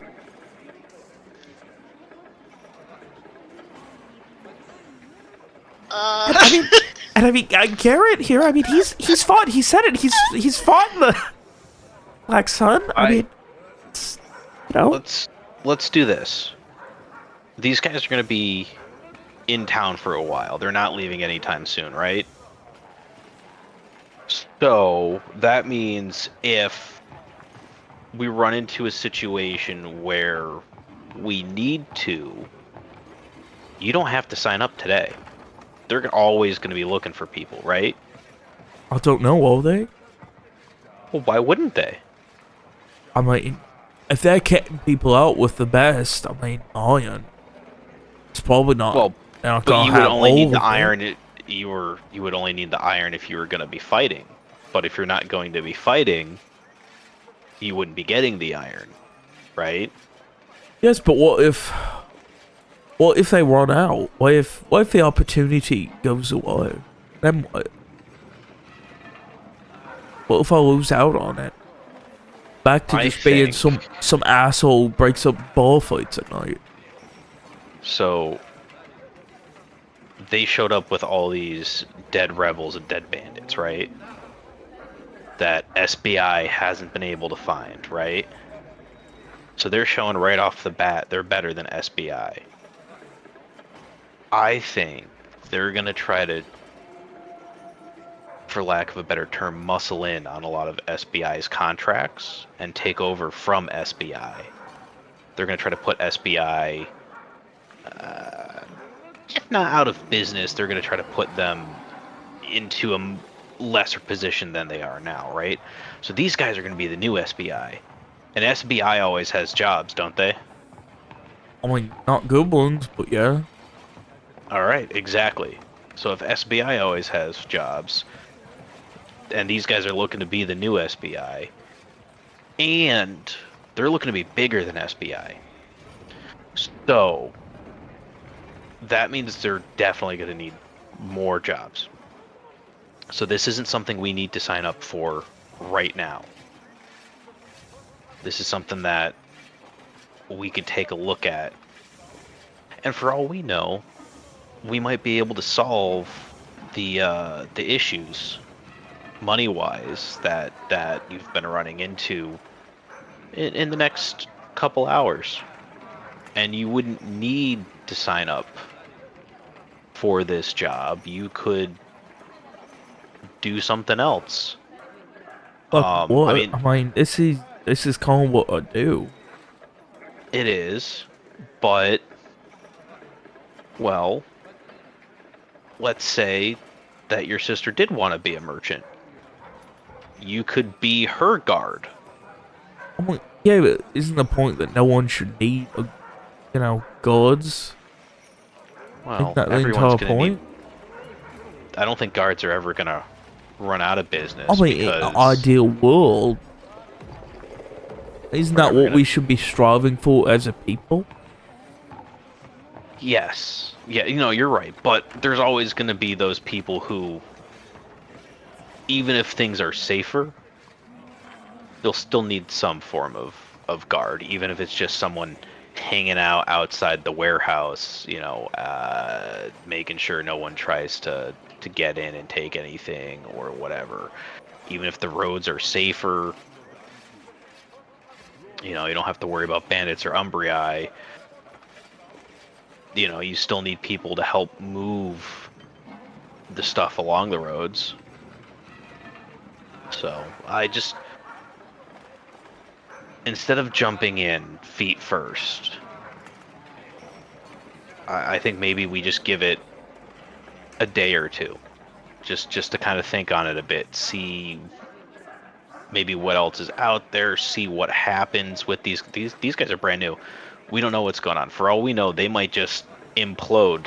They might just collapse all of a sudden if something happened to their leadership. We don't know what they'll do. So, we don't, they're brand new. We don't know what could happen within the next couple of days. So, I don't think a couple of days will hurt your chance. I'm not saying you have to wait months before signing up if you really want to sign up, because a man should be free to do what he chooses.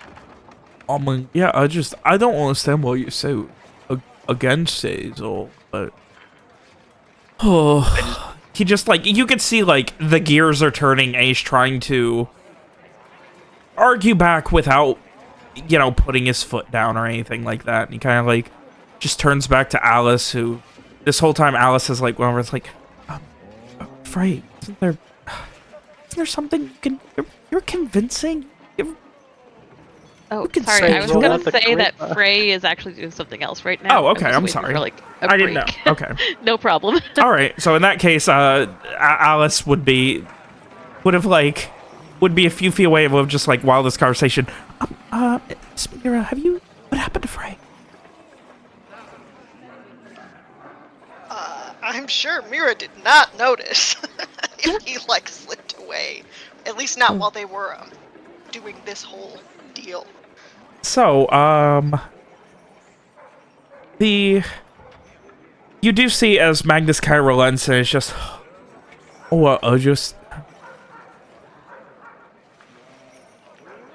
I trust Miss Mira, and if, you're friends with her, I guess we can give it a day or two.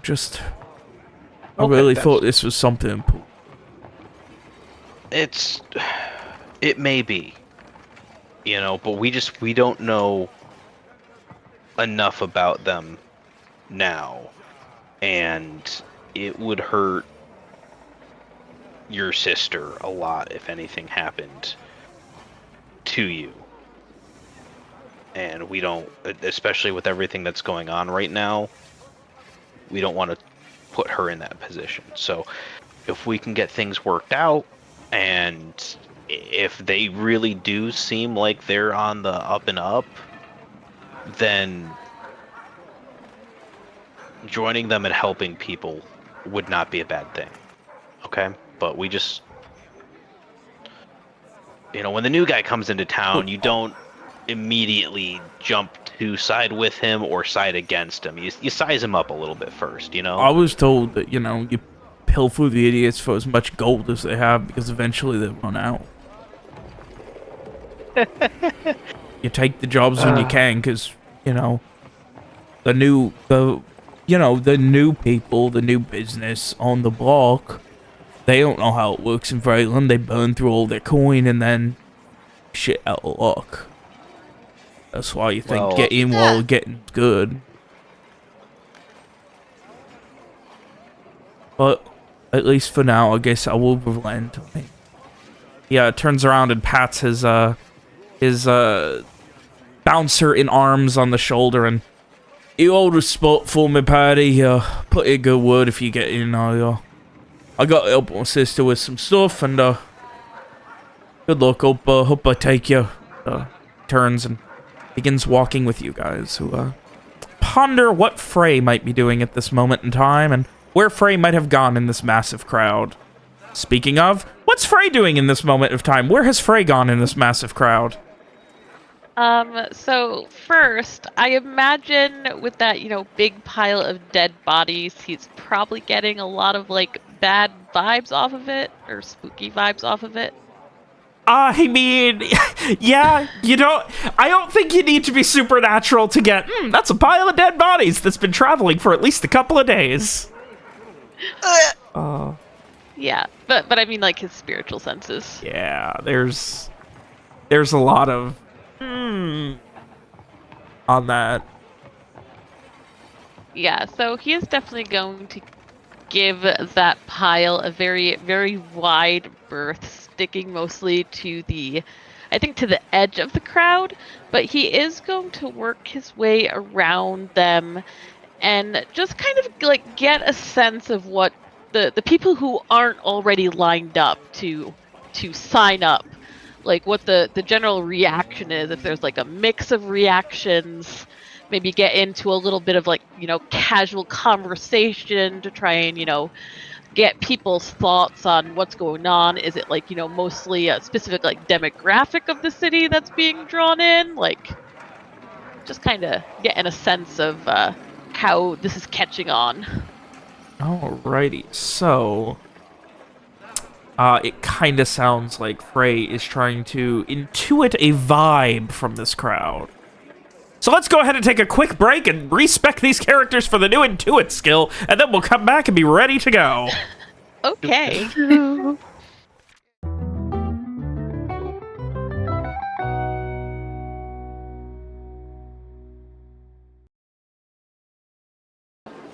So, with that, Frey, if you would please give me a... I need to remember what, how I had it explained all about. Give me a... I'm gonna say, in this case, wisdom into it. You're getting the general vibe of the area. Right.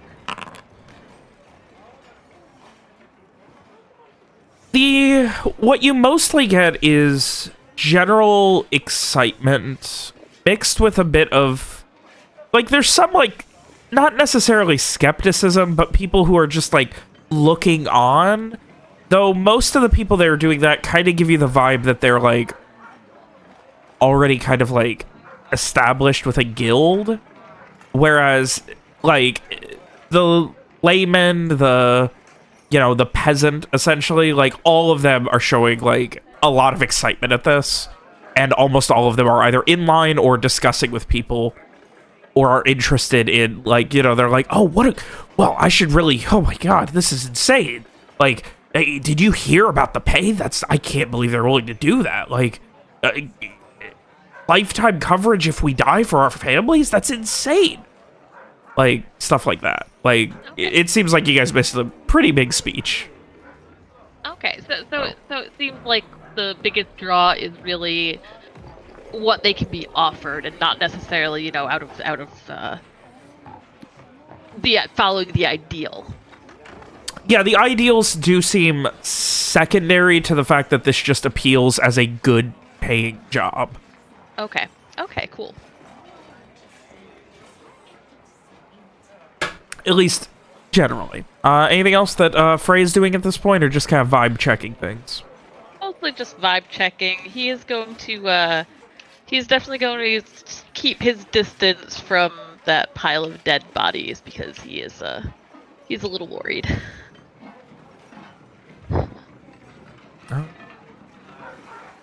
So, otherwise, Streeg.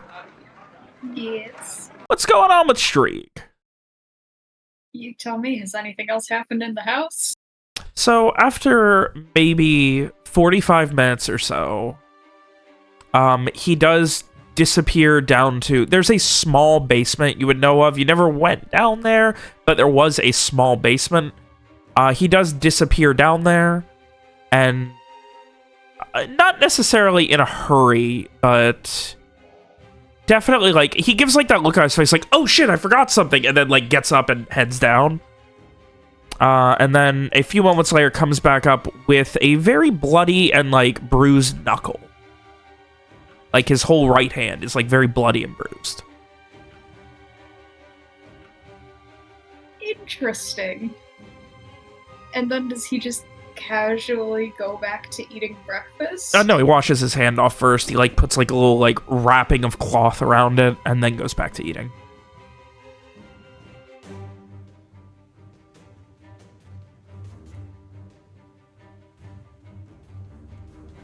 Part of me really wants to break in, but I know that's a really bad idea. What are you talking about? That's exactly what you need to do right now. I love it when people go on an independent adventure where no one knows what they're doing and then they go and risk their life. It's always fun and never has negative connotations.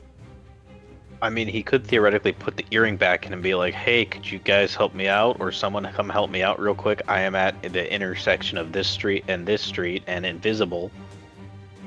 But, you know, he'd have to do that. No, Streak's stupid, but he's not suicidal. What happens if, when you're invisible, you drop something? Does it immediately become visible? Let us look at the specifics of the invisibility spell to find the answer. The targets and all they wear or carry become perfectly transparent. So yes, once it is no longer in your possession, it will become visible again. Okay. I am going to take the note that I got and leave it, like propped up next to the front door. And then I'm gonna leave. Head back to the dregs. Okay. Leave the little rolled up scroll just propped up on the front door and, alright, bye! See you. Yep. Alright. And then you make your way back towards the dregs. Do I pass the city center? Yeah, you would, like, the quickest way back to, if you want to go to, like, the westernmost portions of the city is going to be through the Darien Plaza and the Fortune Fountain Square, which is where all this is going on. So, you would eventually, like, after, you know, as you're cutting through, you would see what's going on here. I will throw the earring on as I'm getting close and kind of just tell Garrett, like, hey, I'm kind of passing by the city square. Are you guys there? Do you need any backup with anything? Garrett will basically like, oh, you're over by the city square? We thought you would have been over by the house by now. Hold on a second. Has Frey come back to the group yet? Or is Frey still off on their own? He is still hanging out on the edge of the crowd. Basically, if they're still like near one of the recruitment tables, he's not gonna hang around that close. Avoiding the recruitment tables. Classic. Alright. Garrett's gonna kind of think for a second. I don't foresee that we need any help right this second. We'll let you know if anything does come up, but I think we should be okay for now. Thank you though. Alright, then I will continue on back to the dregs.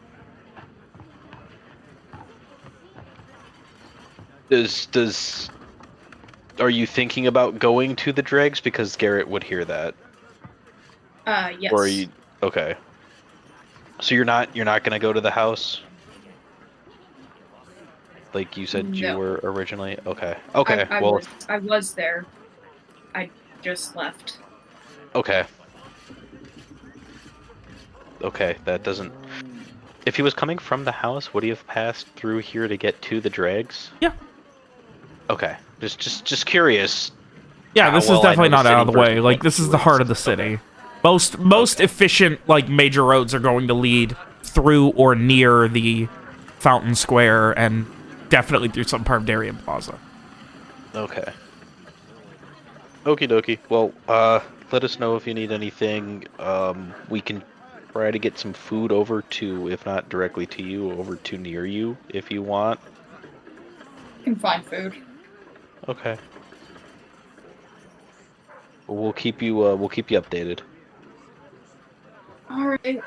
Try not to get in any fights. Will do.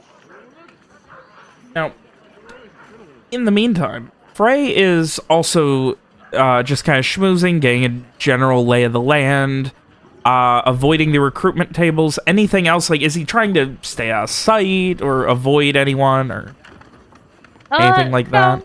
No, not in particular. Okay. His biggest priority is just keeping his distance from the pile of dead bodies. Yeah. The biggest gist you would get from talking to people, though, is that obviously the chief guild intermediary, Wodika, she seems like she has been here all morning since like before sunrise, talking with people and getting everything set up. And it was Commander Seaver who, with the long white hair, that led the unit, routed and slaughtered the entirety of the rebel forces. Okay. And they seem to be very much, you know, also in that hearts and minds, going down the line, speaking to people, shaking hands, all but literally kissing babies and being thanked for it.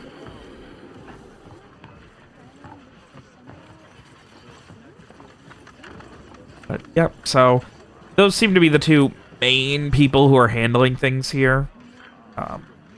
There are, of course, a number of soldiers of the blue here as well that are just kind of, you know, answering questions, things like that. The ones who fought as part of the Crest unit. So, under Seaver's command. So, yeah. From the soldiers, has he heard anything about, like, how the battle went? Like, are there any discrepancies in their stories about how they felled these bandits? The general story that you get, which is pretty consistent among them, I'm imagining that Frey is spending some time working on this to figure it out. Yeah. The general story, which is, I mean, obviously, you know, they're not going to be 100% the same, but the general story that you get is that, apparently a rebel was captured and flipped by someone working for the Soldiers of the Blue some time ago. Like, you get reports of, like, 1 week to a month. So sometime in the last month, apparently a rebel was captured and essentially, you know, turned and worked for and gave up the information, which was relayed to Commander Seaver, and then it became the plan for this to be the official unveiling of the Soldiers. That they apparently, the rebels had a... Let's see here. I gotta pull up my timeline. 1 second. And... Alright, so what happened was, everyone seems to say that the reports were there was a rebel, essentially fortress, that they were using, an old abandoned one from before the Black Sun, as their base of operations, and they were getting an additional shipment that included cannons, and so they had all headed back to be able to better defend it and set up their defenses, things like that, cannons, trebuchets, or supplies. Like, they were getting this huge shipment, and that's why all of them were back. And in the middle of the night, the Crest unit came silently, and then they set some powder kegs, did some explosions, and did a slaughter. The worst injury was someone got stabbed through the forearm, and seems like a doctor is saying it's going to take them some months to have full, like, grip strength on their hand again. Other than that, there were no major injuries among the Soldiers of the Blue. Okay.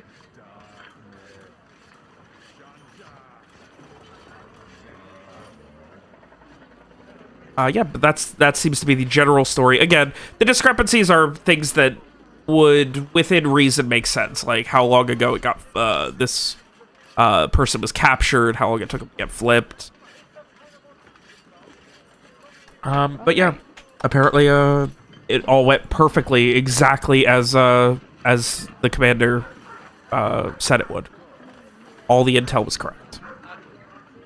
Any more questions? Anything else Frey was looking for? I think that covers it. And they are all very forthcoming with this information. Like, you don't have to goad it out of them or anything. That's why you have to do A-rolls. Like, they're all more than willing to tell their story. Everything, so...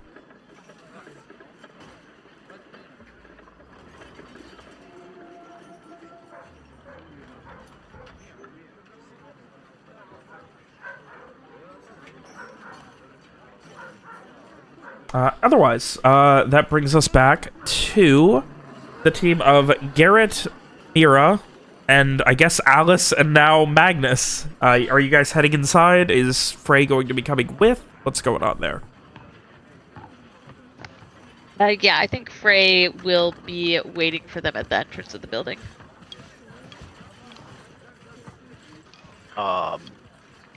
Yeah, I think that, I mean, we would definitely go inside. We're definitely going to want to keep a close eye on Magnus if we can to make sure he doesn't wander off and get back in line. No, I mean, he comes with you. He's not a dog, so...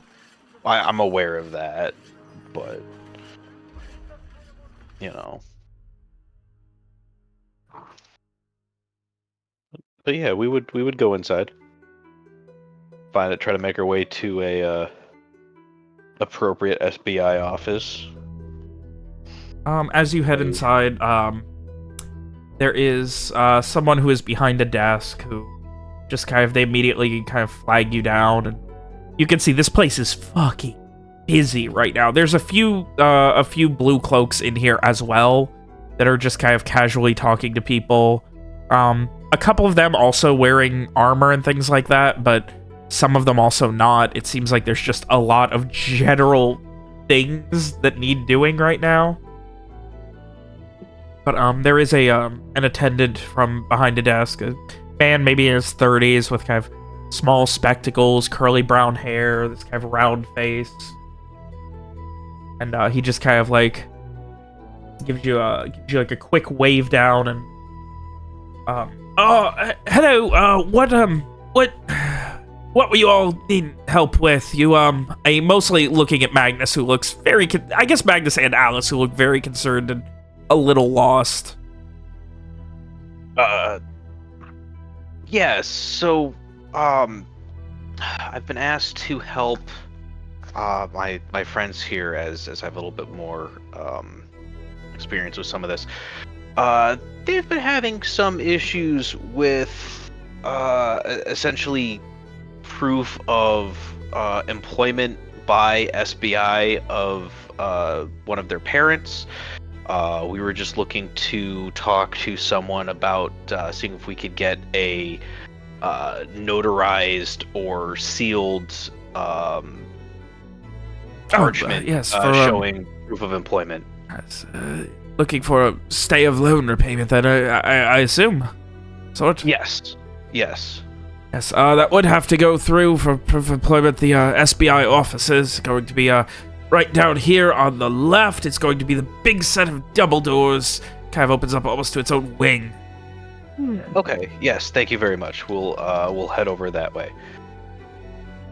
So, of course, if you need anything else, like as you're walking away, we're all here all day. If you ever get confused, I know especially these days it's a lot. This morning especially. Yes, quite busy. Thank you for the help. If there's anything else, we will certainly let you know.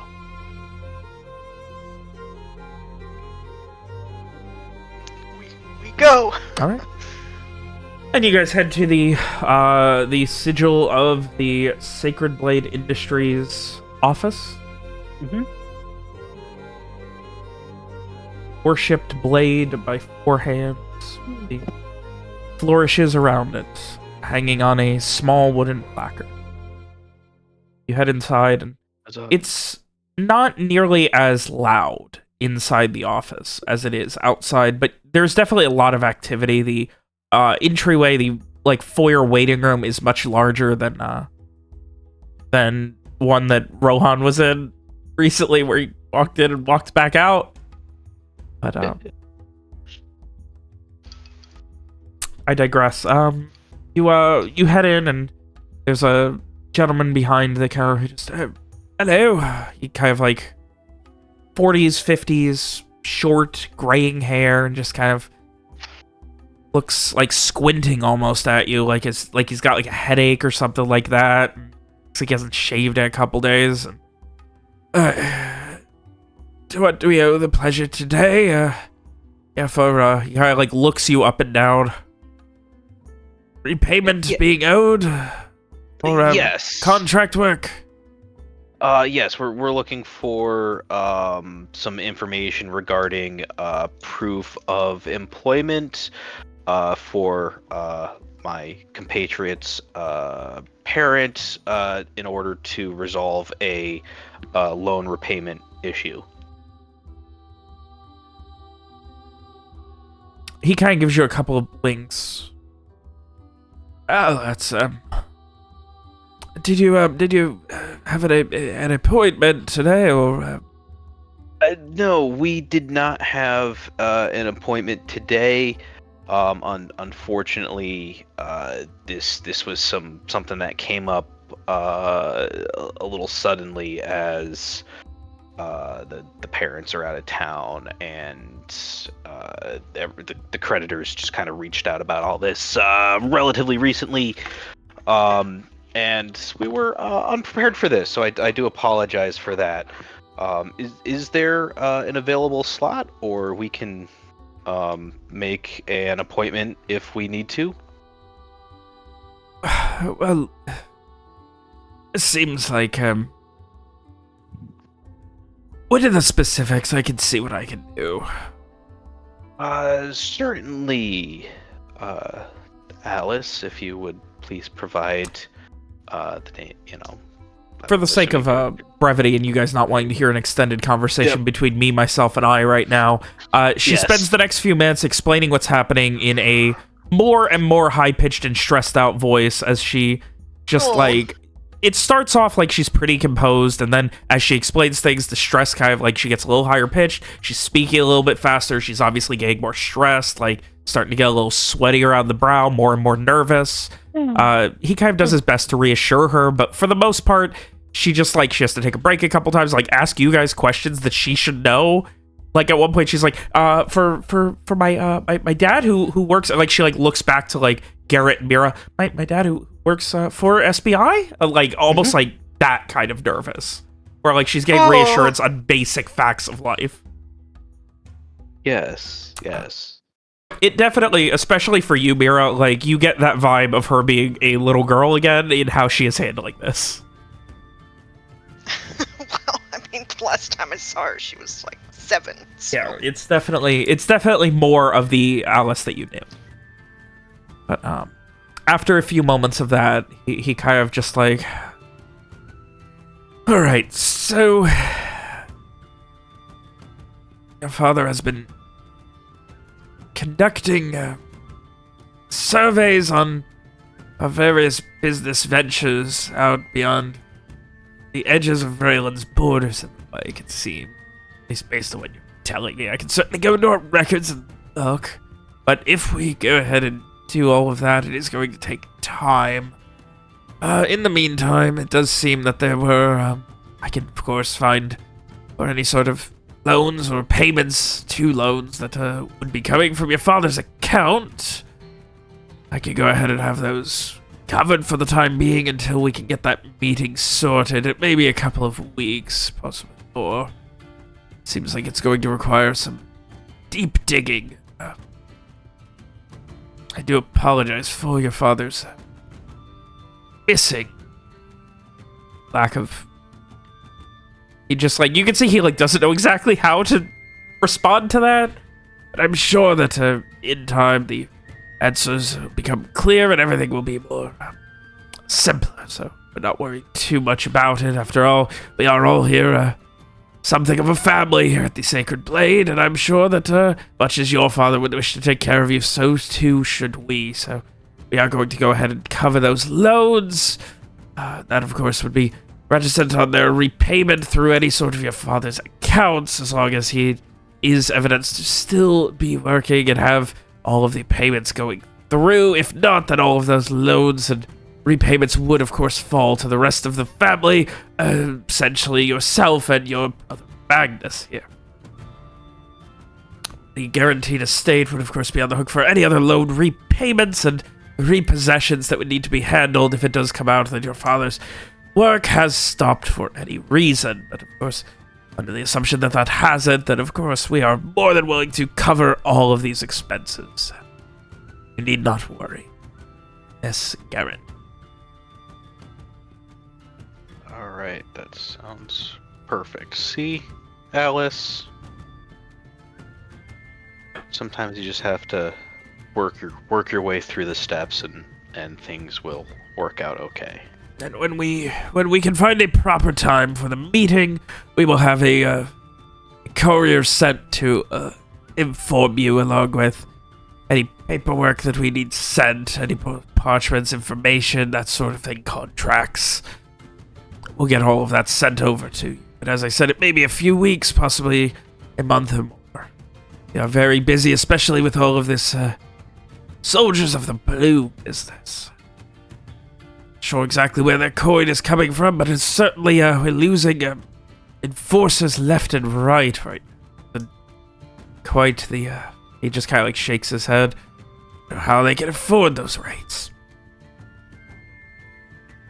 Yes, it's certainly. They just came out of nowhere. So who knows? Well, it has been weeks in the making in the back. After all, we have been speaking with Mrs. Wonica for a number of weeks on setting up most of the contracts to get them operating here. They are, as of now, an independent subsidiary of Sacred Blade Industries. But, I'm sure there will come a time when they will be established on their own, and based on how quickly they're growing, I imagine it won't be too long, and ask me, that's for the better, because it means that they won't be on the hook for any of their debts when they do eventually fall under so many others before them. He kind of rolls his eyes a little bit at that.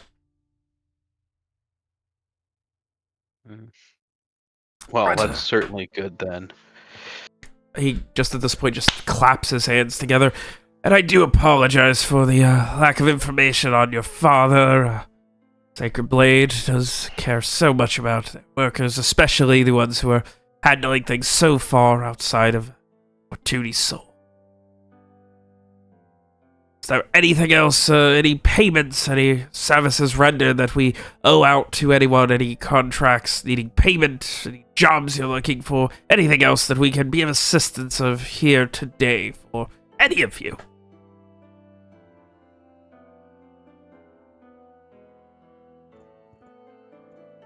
Stupendous! So, with that, I do it to... Sorry, I was shaking my head, which you can't see. You do have to describe what your character's doing. Yes, I know. I was slightly out of reach of my Bluetooth headset because I was filling up my water. But no. Garrett's looking around like, no, I don't think so. Anyone else? No? Stupendous. Well, Shaking head. I do hope that we hear good character. news about your family and specifically your father and what's going on with his business interest in short order, but either way, I'm sure that things will be handled by the time we do have an official meeting, Mrs. Alice. Guaranteed. And, should I be putting any of these, all of this also to be handled by Mr. Magnus Guaranteed here as well? And, she, like, gives this look and, like, looks and starts to nod. He just, no, actually, my little sister here, she handles all of it, does a lot better of a job. She's much better with the numbers than I am, if you know what I mean. And he just kind of stares at him for a second, just slack-jawed and blank expression, and then turns back to the rest of you. Very well, then. It has been an absolute pleasure looking through all of this. And just kind of like holds his hands up. I do certainly hope that things get better for all of you, and all have a good day. And if you ever need work, Sacred Blade is always hard.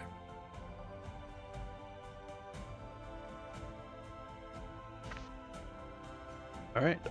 I guess with that we head out. Yeah.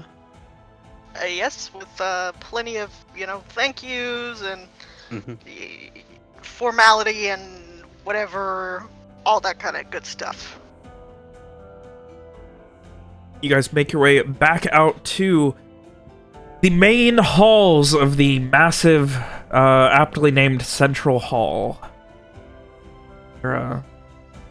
Still have business to attend to, huh? Do we? I guess that's up to you guys. I assumed you did, but if you guys want to head off, that's fine too. Did we have something else to do?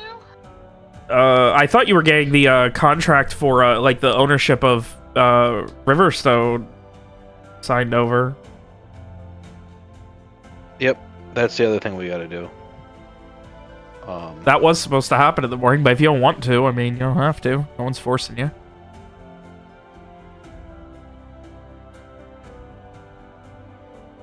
Why not? We're here.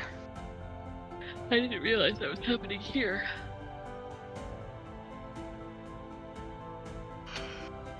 Although not everyone is here to decide on a name. It's paperwork. It's up to you guys to figure it out what you want to do. But, again, it is up to you guys what you want to do. Yeah, at this point, you are just standing in the middle of a long, wide hallway. Well, I mean, we can certainly go sign off on that. I believe, based off of some discussion that happened prior to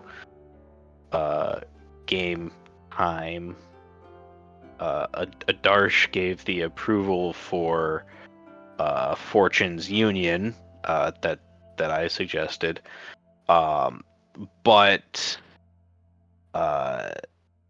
if there's anyone else who has other ideas for a group name, or if we want to just wait, we can certainly do that as well. Though I don't think the guy will be happy on us missing our meeting, regardless of what we call ourselves.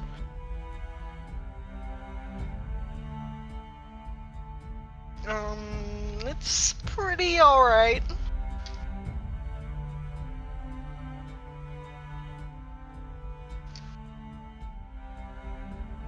Yeah, Frey has no particular attachment to this keep.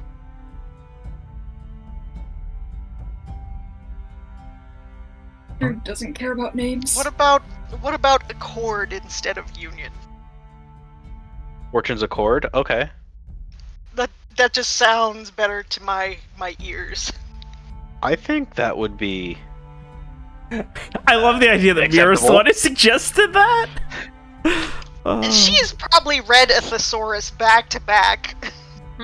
You mean back to front? You know what I'm trying to say. Front to back.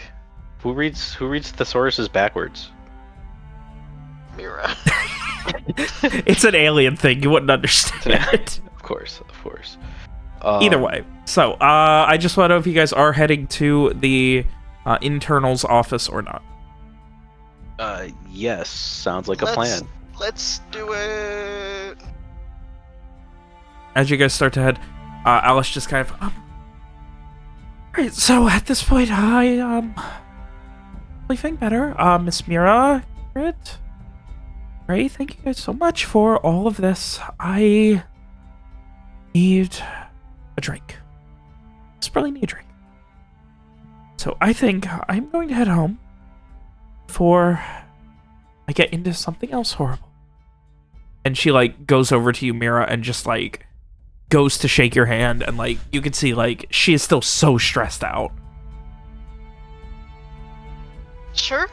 Well, I'm glad that we could get most of it squared away. At least the part of it that we can control. It gives us time. Time is, that's something. Come here, cough. What? Cough, cough, hug Oh. her, cough.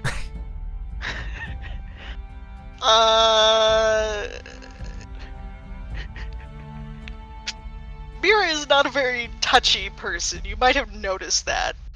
Like, I mean, she wears gloves all the time, like elbow gloves. Yes. Elbow gloves or long sleeves or both. Yeah. Uh, She will, like, you know, while shaking her hand, pat her shoulder. and she kind of like turns to Magnus and just, oh, Alice, I can come with you. I honestly feel like I'm about to, you know, pass out standing here. I mean, losing my spot in line, I guess I'm gonna have to wait until later, so. Oh, it's been a long day for me. Thank you again, Miss Mira, for all of this. Of course, I'm glad that I could help when I could, when I came. Kind of motions towards Garrett and Frey as well. I believe, and he kind of turns to Frey. We have a thing we're doing tonight. Ain't that right? Wine binge. Yeah, yeah.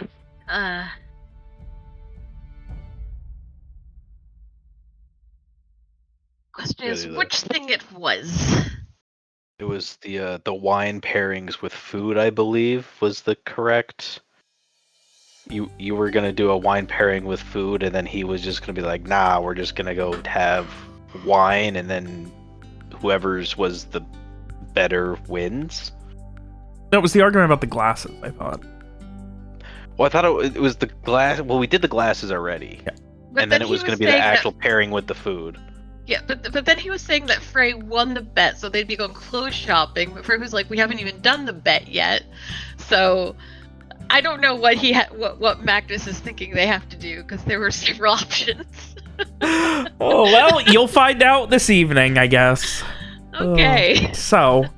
With that, it seems like Alice and Magnus are heading off back to the Guarantine Estate, leaving the three of you and Streak out in the dregs. You guys are heading to the internals office, correct? Yes. Yes. Another moment of asking where the internals office is because of how goddamn busy this place is today.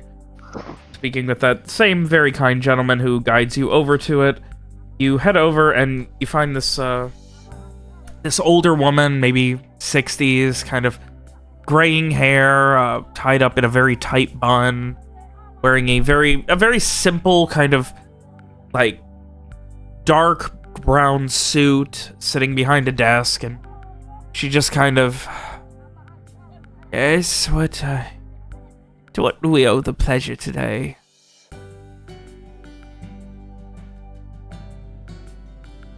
We were signing the transferal of the deed for some property. All right, and she like waits. From who to who? And she like points to one of you and then to another. From. Why can't I remember names? Oh my god, I'm so bad at this. Mr. Grayson Hoslow. Yes, from Grayson Hoslow to us as a group. Oh, Mr. Hoslow, yes, he was in earlier, sweet boy. He already had the paperwork filled out, I believe.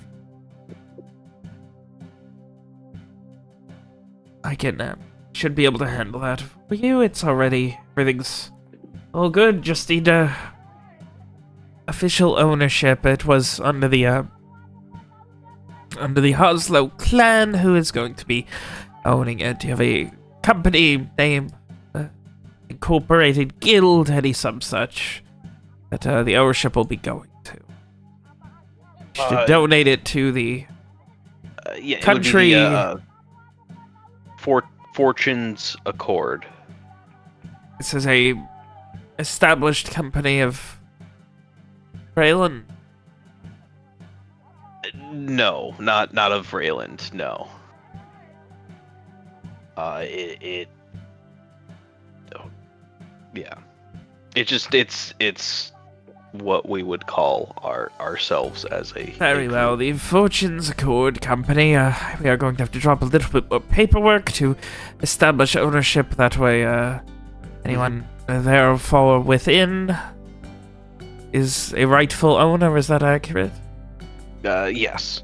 Oh, very well, very well. We are going to have to, please come with me. And, she stands up and, guides you down a hallway where you end up in a small office, probably not designed for... Like, 4 people is probably the limit. I forgot Magnus and Alice aren't with you. So yeah, 4 of you, like, there's only 2 chairs on one side of the desk and one on the other, so, like, awkwardly one of you is gonna be standing. It's fine. Okay. I think Frey will actually stay standing in the back, just kind of leaning against the wall. Yeah, it's just a small second-floor office. As you were walking, she called out to someone walking by and told them to man the desk. Have paperwork needing done. She draws up some paperwork, writes out a few copies of what looks like a parchment contract with a seal of Fortuny Soul on it. The wax seal of the cup surrounded by leafing, and stamps it out, signifying you each as founding and equal members of the Fortunes Accord Company. Frey would ask himself to be excluded from that, Okay. because he is not going to, his work has him working in other areas, so he's not going to join an official organization of any kind.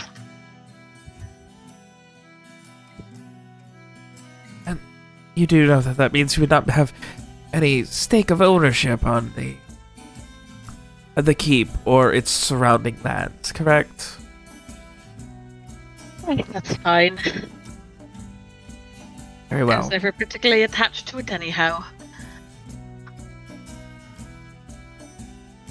She definitely gives you a curious look at that, and then over the course of the next 10 minutes or so, you guys sign documents establishing yourselves as the founding and equal partnership owners of the Fortunes Accord Company, which is in ownership of the Riverstone Keep and its surrounding land, which includes the abandoned town to the north and any farmland.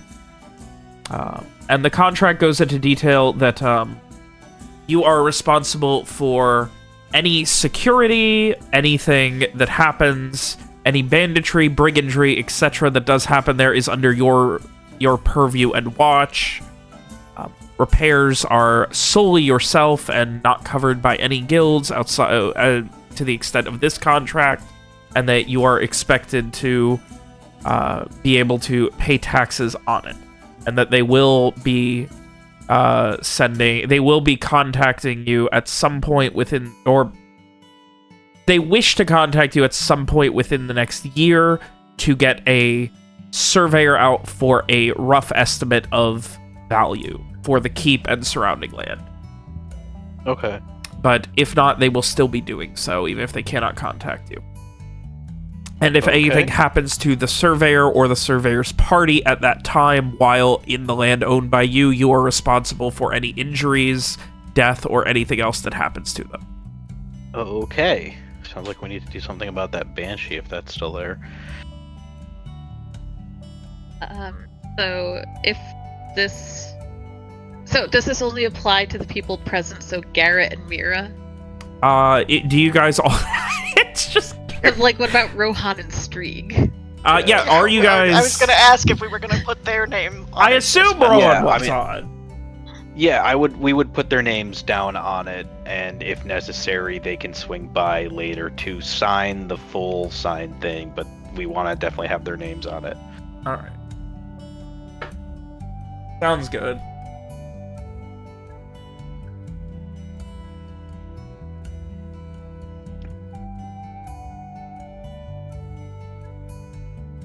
Alright. And otherwise, it takes probably the better part of 90 minutes to go over it all. Obviously, there's still some paperwork for Strieg and Rowan to do, but otherwise, it is completed. You guys get everything organized and mercifully are hopefully done in the Central Hall.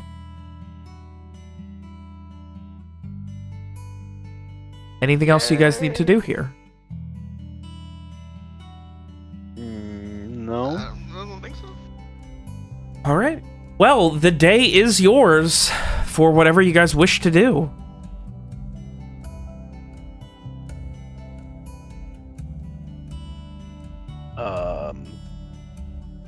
Well, we've got that thing going on in the afternoon with Frey and Magnus, but in the meantime, Garrett would like to see about replacing his ink-destroyed, nicer-looking outfit.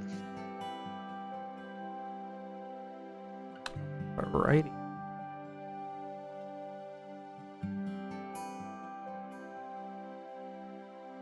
So, are you looking for, like, something super fancy, or are you looking for just, like, nice clothes at, like, a general store? Probably either, like, nice clothes at a general store or a... Like, if you want boutique, you can find, like, a boutique, but... Yeah. I would... Somewhere between that or a, like a mid to high-end tailor versus, like, a full... high-end tailor, you know? Yeah, I understand. So, otherwise, let's go ahead and see what's going on with Strieg while you guys figure out what else is being done with Frey and Mira right now. So, Strieg, Hooray. you make your way back to the dregs, the destroyed and abandoned outskirts of the city. Eventually, your invisibility does wear off, but what is it that you are doing for the rest of the morning, afternoon, etc.?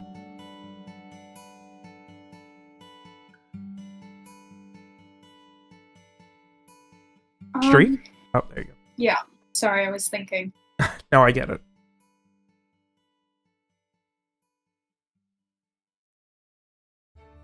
I'm just trying to figure out how many, if Streak actually knows anyone in this city.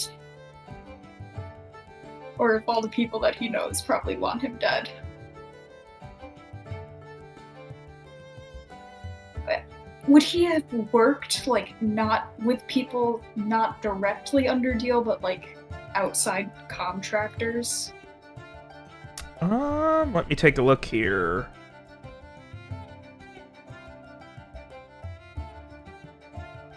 So I know for the most part, like, I think he may have interacted with, but all of his jobs were under deal, is the way I was intonating what we wrote, because of, Right. you know, how he got that job. Like, Yes. I'm sure there were times where it was like, you know, you have to meet this person for information on this, and then you'll be doing that. But I do think for the most part he was, you know, for better or worse, very much a one-company man. Yeah. I think he's actually gonna try and seek out some of those old contacts that he might have met on jobs or done jobs for as they might have hired deal. A problem. Could you give me a int connect? See if you can find anybody. Oh boy. Not good at that.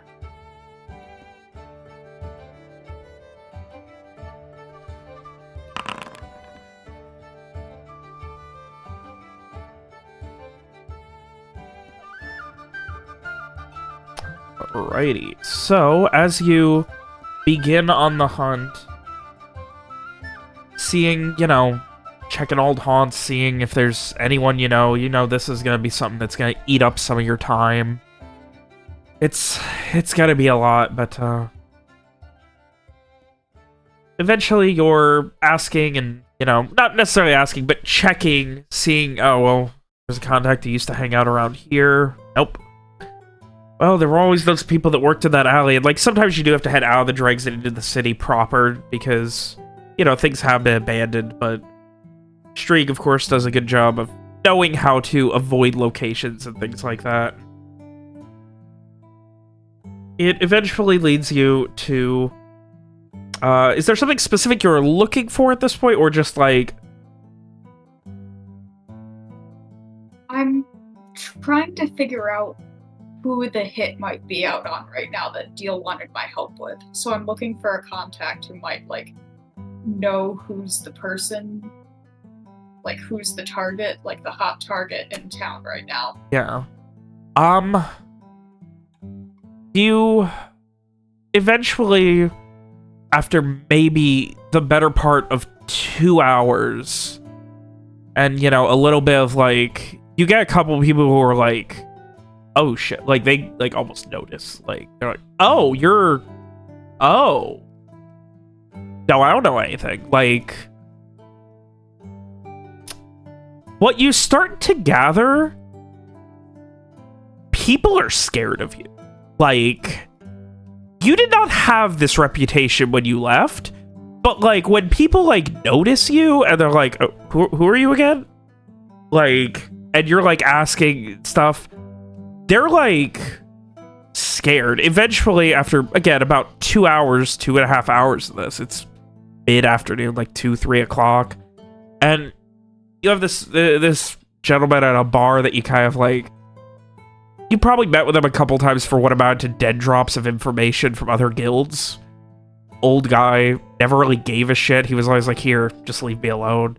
He's seemingly... Yeah. You've never seen him not sitting on that bar stool. Just old guy, 70s, like stringy, gray, white hair.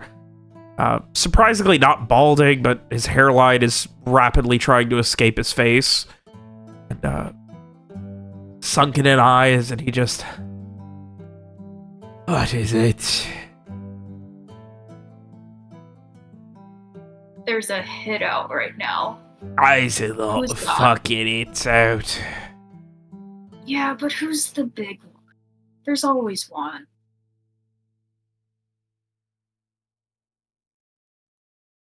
He's always one, always one. Well, you're not just asking, you big man. Why, yeah.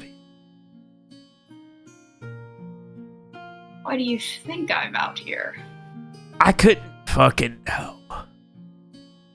Maybe I don't know either.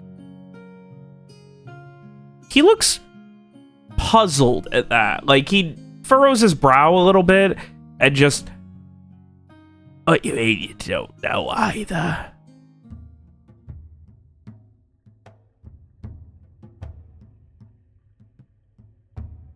I have gone a different way.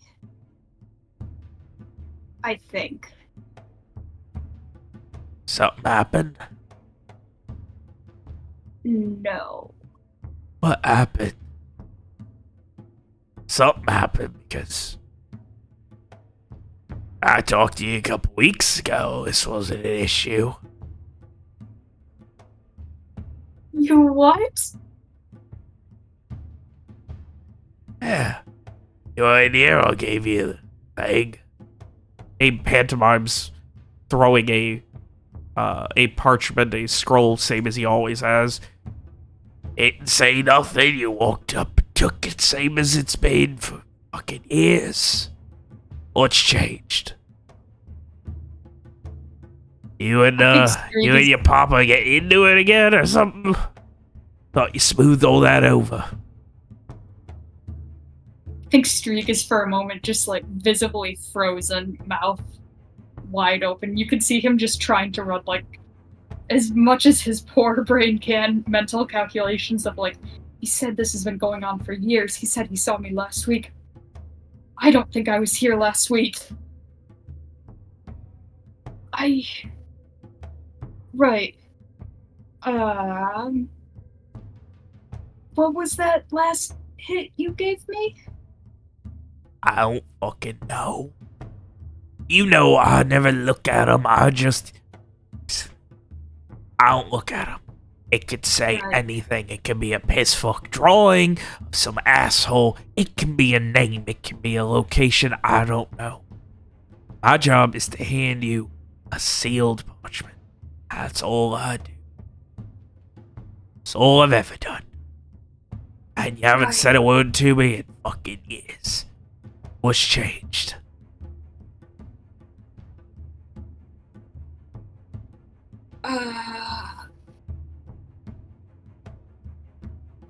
I'm not sure. I don't think that was me. What are I you don't talking remember about? that. I haven't. You sat been right here there. And he thinks back. Around the turn of Halloween. I think it was the first or second. You sat right there. You ordered a beer. Took 2 sips of it. I handed you the fucking scroll. Same as always. Didn't so much as say hello to me. I got stuck with your fucking tab. Same as always. And now you're sitting here like a fucking deer with a gun pointed at it. Scared shitless. Confused. What happened? That wasn't I was me. told. Fuck, it wasn't.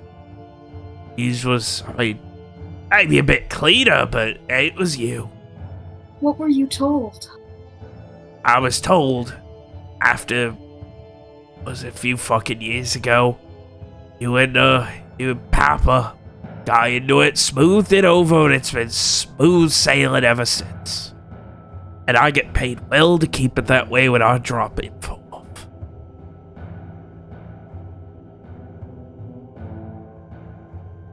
Right. Yeah. So why no, are you fucking with a good thing, boy?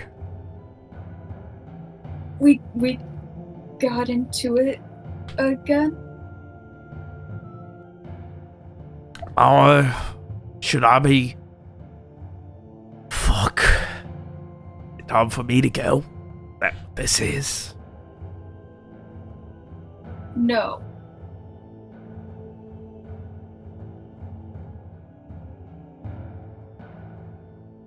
Are in danger. Last time you sat with a contact this long, I heard the stories. Sit with them this long, they fucking turn up dead. And yeah, it don't come back to you, but we all know it. We all know you and Papa been planning something, clean it up. I don't know what it is, but trust me, I'm not about to go down. Oh, but you walk out that door, if there ain't a bolt in my neck, I'll be damn certain I'm gone.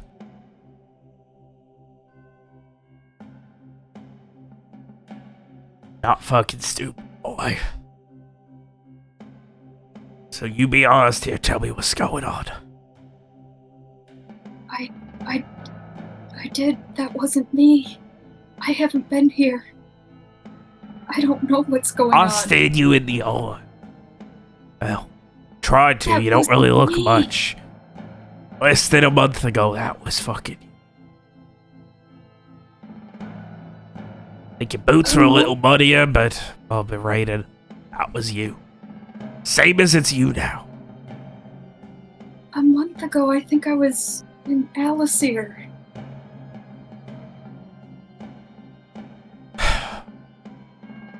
Turns over to the bartender. Aye, Gape. That little fucking kid there. You see him? Remember last time I met with him a few weeks ago? What about the bartender? Oh, yeah. You were bitching for fucking 2 hours about how we fucking stiffed you for a fucking 3-cup of drink. He just kind of looks. We both crazy. No, but I think I might be. He is just like, constrained green lips.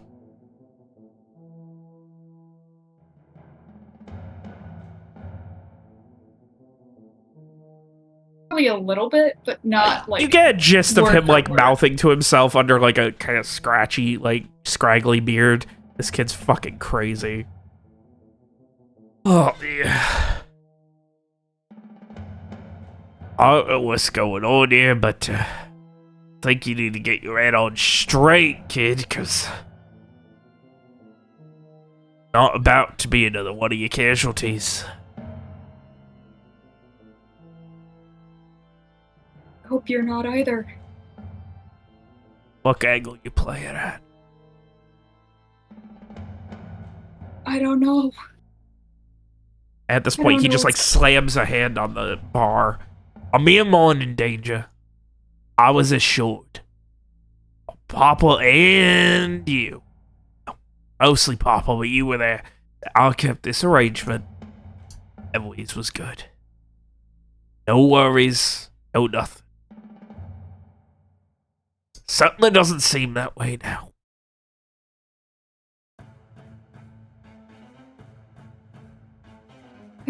I don't know what's going on. And I think with that, Streak just like slaps 3 copper down to pay for the drink he apparently stiffed him on and runs out. What a weird interaction for this old man! Oh. I think that was a weird interaction all around. And I think as soon as Streak runs out, he's just like... Garrett just gets like bombarded in his head by Streak going, I think I've been here and I think I've been killing people this whole time, oh my god. You have not. You've been with us this whole time, unless there is... Do you have a twin brother? No. Okay. So, But I was here a week ago and I got a contact. You were not here a week ago. You were with us. That guy in the barmaid said I was here. Okay. He mentioned a guy named Papa. Was that your trainer? Co-worker? He's in charge. He's in charge, okay. Can he, or does he know anyone who can do things like Rohan?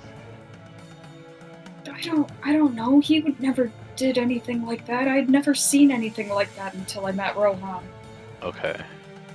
Well, you know how Rohan can sometimes make himself look different? Like when he dressed up like he was working for SBI. Would someone dress up as me for years? Yeah, it's been years. Right, but you were good, right? I guess. Okay. So if they want to maintain the appearance that you're still around because it's good for business for them and for keeping people in line, what if they had someone who looked like you continue to pick up stuff who wasn't you?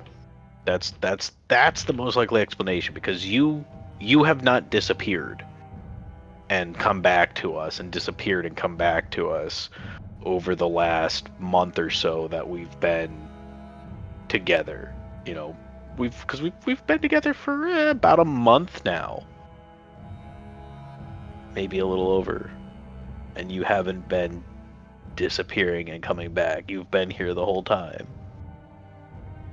But if there's been a me and a me that's not me that's doing the killing here, why did they ask for my help?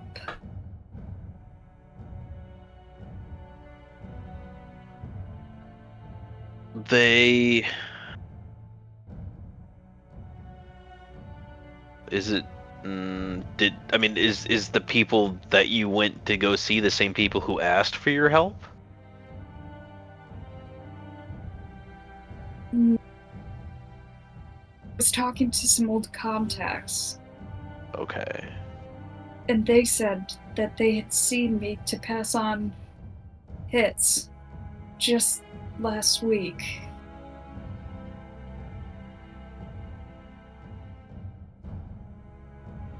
I don't know.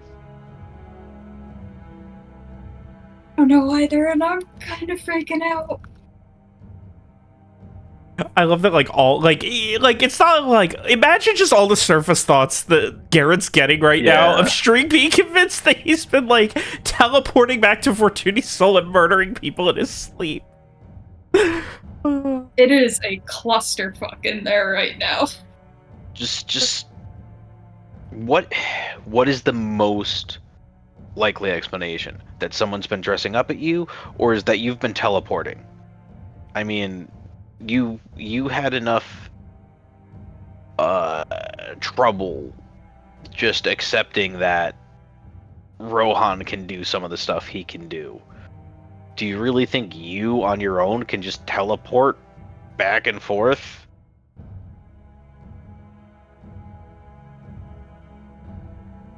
Probably not, but there's also not many people that can shoot like me. Well, that is true in and of itself, but we don't know how those hits have been being carried out, do we? Oh, boy.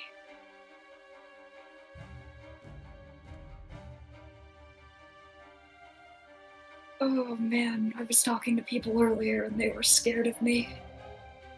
That's probably why. Oh, God, oh, no. So, as Strieg decompresses from yet another horrifying revelation that he can't completely understand, and the rest of you are figuring out what is next for your day, shopping or what have you, we are going to go ahead and take one more quick break.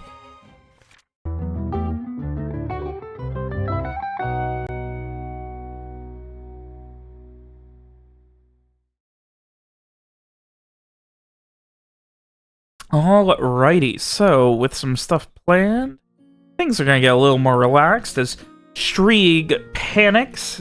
And where's he panicking his way to? Probably just another dark corner or abandoned building in the dregs. Oh boy.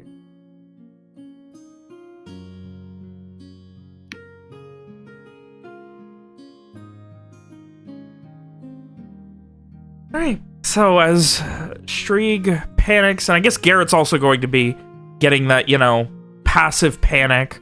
That's gotta be so enjoyable. Just like, Garrett's trying to, like, stresslessly, you know, go shopping, and there's just, like, while the earring is in, it's just, he's panicking over something. He's getting the feeling of panic over something that's not even happening to him. I think if he tunes in every once in a while, he'll just get, like, progressively weirder levels of conspiracy theories. He is going to, like, try and send soothing thoughts. Just not like any specific thoughts, but just like, I don't know, like calming thoughts as best he can. They don't seem to be doing much, but it's nice.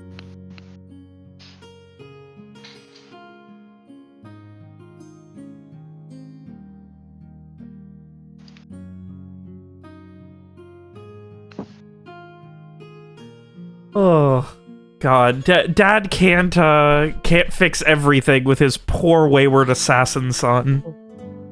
No, but all right. So with that, I know Garrett wants to go shopping. There's a modicum of options, a myriad of options. But given you you did mention specifically wanting something that's a little bit more not insanely expensive, so that does lower it considerably. But probably are you just like looking around, asking around, just gonna see what's out there, or? I'm just gonna kind of see what's out there. I don't have anything in specific. So there are a couple, like there's a general store out in the harbor quarters, the Ivan's High Seas Salvage. There's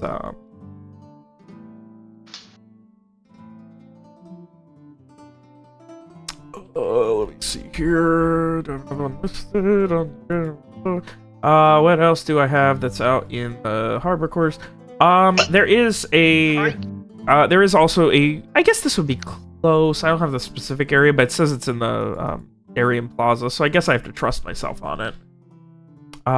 There is a location called the Vacanian Virtues, which is, you've probably walked by it at least once or twice. It's in the plaza. It's a small, not necessarily super high-end boutique, but it seems like they are mostly for things like, you know, lightly used, remade, fancy-ish, like Vacanian-inspired clothing.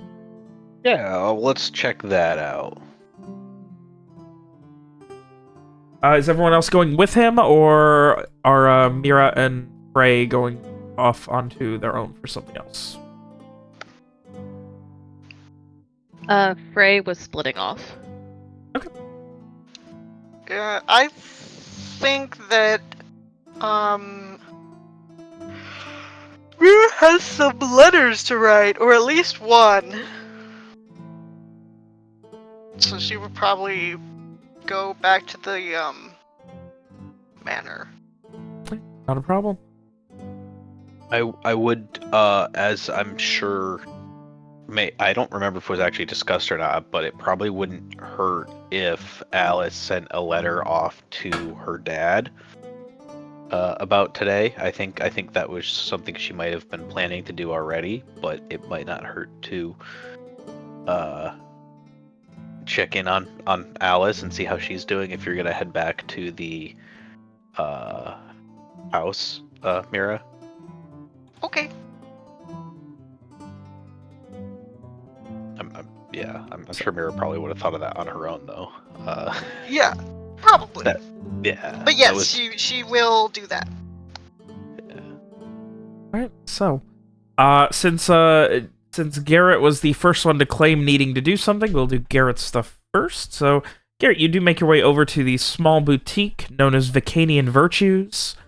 The door is propped open, and you hear just the sounds of wind chimes, brass, probably, jingling in the wind, hanging off of the edge of the door. And you kind of make your way in. There's a nice little, like, silk curtain that kind of just frames the doorway itself as you walk in. And there were a couple of mannequins on the front window. It's not very large, but there is a lot of clothing in here, given how small it is. And you see this this woman, maybe in 40s, kind of a bit of like a brown-haired bob cut, wearing a very nice, almost like halfway between a dress and a suit. The top half looks almost like a suit, but it's one piece and a dress. And she just kind of, it's got like this kind of like silvery flourish to it on this dark brown, and she just kind of like brushes her hair back behind her ears and just gives you a little smile. And well, hello there. What brings one such as yourself into this Vacanian Virtues this afternoon? Looking for a new outfit. Unfortunately, you know, while traveling, it never hurts to have more than one outfit. But my nicer outfit, unfortunately, had a run-in with a bottle of ink and is no longer serviceable. So I'm kind of stuck with the one main traveling outfit for now. So we're looking to a break of get some hearts and minds, that is. Mm-hmm. Do you have a preferred color for this? Something subdued, something you can wear. I do not have much that is going to look good out on the road as much as it would at a gala. This would be more for a dinner party or gala. This would be my traveling clothes. It's, you know, as one needs to have different outfits for different occasions. Of course. And let me just and she kind of like goes over and finds a what seems like a simple, just kind of white shirt, and just kind of like holds it up to you to kind of like get a rough idea of your measurements. You look like you would look good in a dark green, perhaps. But Yes. do you have a preferred color? No, actually, yes, I was thinking dark green. Oh, all right.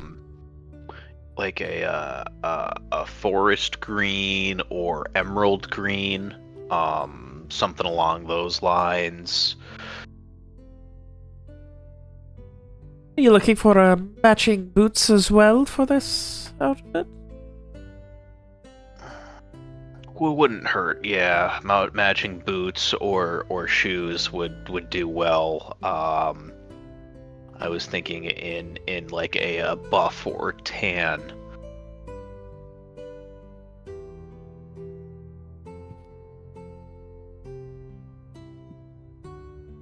All right.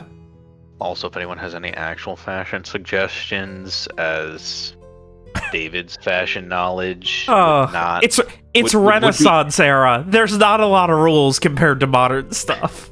right. But David's fashion knowledge does not add up to Garrett's fashion knowledge, which is not the best. Well, let me see what we have. Let's see here. This is more of a bluish, maybe a turquoise, but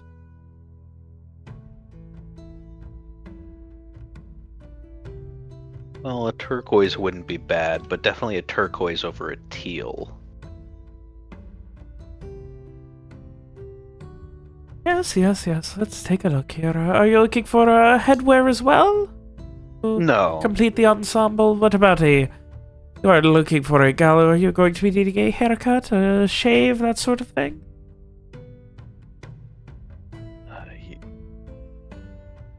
Probably a shave, certainly, yes. Haircut, I would... My wife has things about my hair, so maybe not a full cut, but more of a trim. Not a full cut, but more of a... Alright. Well, we can certainly get you all trimmed up. Sure you do not want to complete the a complete shave? I can do that for you as well. Again, more of a trim and shaping of the beard. As much as it would grow back, my wife would kill me if I shaved everything completely.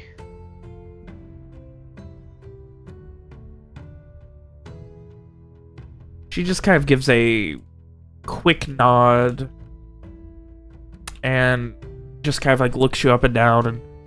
Alright, well, I could certainly include that with the cost, not a problem. A little quick trim isn't going to take very long. You do look like you've just been out on the road for a while, a bit haggard. So I would use a bit more of a... yes. a rougher word than that if I were to make the choice. I do have, this may be a little...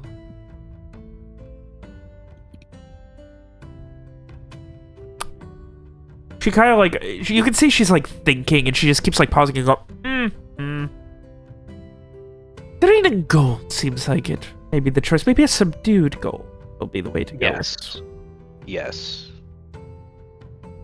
She just kind of nods to herself a couple of times. Subdued gold, almost a brown. I think I have just the thing. And she heads into the back, and you can hear her moving some things around. And well, let's see if we can't get you all cleaned up then and ready to go. How about and she comes out and produces this very fine, like specifically, it's got a slight tail to the jacket, to like the overshirt. It almost has like a greatcoat style, like very dark, almost brown gold leafing going down on the buttons, of which there are many, high collared. It's got the fancy fluffed and kind of ruffled sleeves as well. And it certainly seems expensive. And of course I have an image for you. It certainly seems expensive.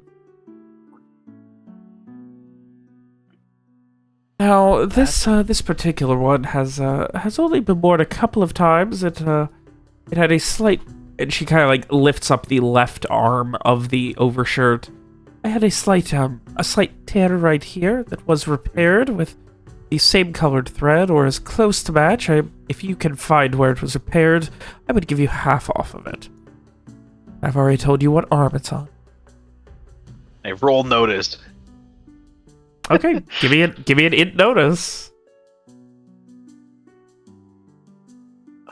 Whiz int, thank you. That's a 6. Nope. I'm gonna roll that again though, All right. because I don't, the scene is in the shop. When I leave the shop, that's a whole different scene. Correct? Yeah. Unless the scene ends with you in like a fucking chase or something, then yeah. Back-to-back 6s. Well, you know how it goes. Can't see it. There is no evidence of where the tear may have been. I will, of course, make a comment about very fine tailoring skills, as one would never know. Yes, and Vicanian Virtues here is always more than willing to work on some things. You said you had a suit already that was damaged. You'd be interested in selling that? Yes, let me, I would be certainly willing to, have you take a look at it, see what you, think could be, saved, or what you think it would be worth, certainly.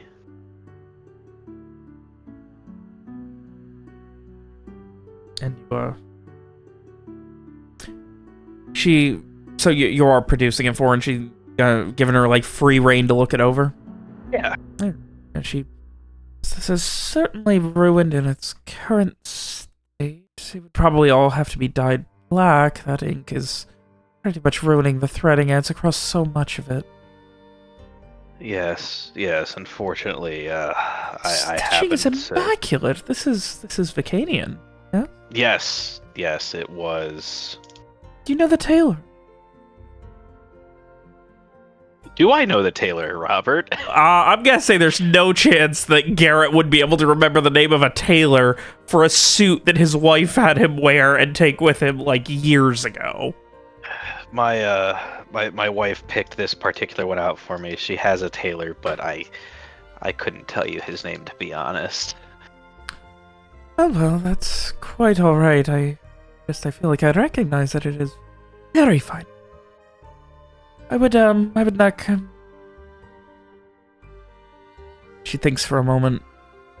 25 silver off of the price for this ensemble replacement. This is going to require, as I said, a full dyeing of everything to black, and then we're going to have to replace much of the stitching with a gold or a silverish white. To offset the black, of course. What did you do that you were around an open inkwell? I was sitting down as well. Careless. Well, I was in a setting wherein someone was walking by with an inkwell they had happened to open and managed to trip and fall on me. She purses her lips at that. Just like you can see, like her heart is breaking at the story. Yeah, I was certainly not happy about it, but well, as the 9 wills it. Certainly, it conservatively, that inkwell probably cost you, I would say, 500 silver pieces there around. Yeah, that sounds about right. Perhaps more, depending on the tailor. Many of these suits, especially coming out of Vicania, are akin to works of art themselves. Find an early one by a famous tailor, it's worth that much more. Thinks for a moment. She kind of talks to herself for a bit, and then... Well, as I said, I would knock... Yes, 25 silver off of the full price. Without boots, you're looking at... we do 95 silver for the full suit. Okay. And with the boots? With the boots, she kind of thinks for a moment. You were looking for boots that match, correct? A dark brown, that sort. Preferably. I could probably find some in the 25 silver range. Though those may need to be, I may need to take those to a cobbler. They may not be of the better proper size. I would like them to be a proper fit. No charge to you, of course. They would just need to be delivered, or you would have to pick them up another day. Of course. Yes, I would say full is going to run you. I would do 115 silver with the trade-in, 140 silver without. That's all right. With the trade-in. And the hair and beard trim as well. Consider it a thank you for the journeys you have been on. Okay, certainly. That sounds that well, it seems hard. I wasted my reroll. I'm not gonna want to try to haggle it. Because I'm not. I like how after she offers you the free haircut, you're like, it's time to haggle. Well, it wasn't so much. Yeah, I know. That was me just the overall thought. I know. But no, that sounds fair enough. You said 115 silver. Yes. I mean that's a very nice outfit. So that certainly looks like it would cost. Used, it would probably be new in the 300 to 400 range. And knowing what I have paid for suits before in 2024, yes, that is, that would work. Yes. So yeah, I will provide her with 115 silver. Now I have to do math and conversions. So 19 gold. This is just me converting my own silver so I can update it correctly in the not a problem. inventory sheet at this point. So 19 gold would be 190 silver. Yep. Alright, so it's gonna be 7 minus that, and then calculator. Because I can't math because I grew.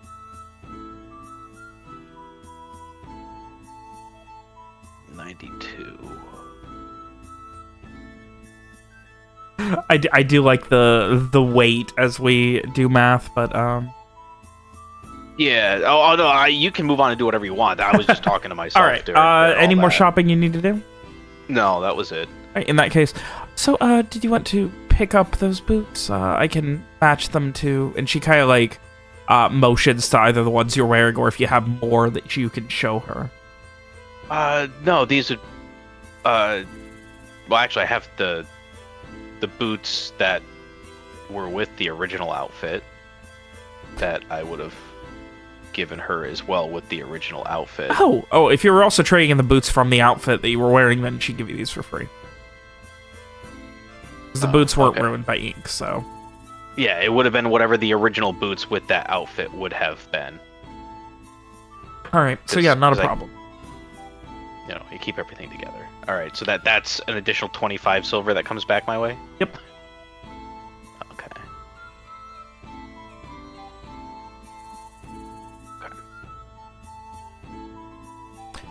But otherwise, was there a location that you are staying currently where I could have this delivered, or were you going to pick it up? It should be done. I do know a cobbler, probably by tomorrow morning. Whatever's easier for you, of course. No, I can certainly stop by tomorrow. That wouldn't be an issue. And then I'll just pick everything up. Then I'm assuming she would need to make whatever tailor measurements to adjust the suit to fit as well. They would be presumably very minor. So, okay. Like, she was kind of trying to match to what you had. Okay. Like, this is not a full-on, like, tailor. She is a boutique first and foremost. Right, boutique first and foremost. Here's something that is... You're a size medium, here's a size medium. We'll make some minor adjustments and go with it. Yeah, okay, that's fine. Yeah.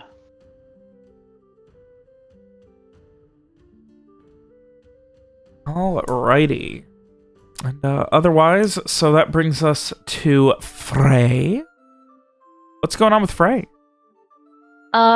So Frey was gonna go and make his way over to the wealthier side of the city. I imagine that maybe he had asked Mira for directions.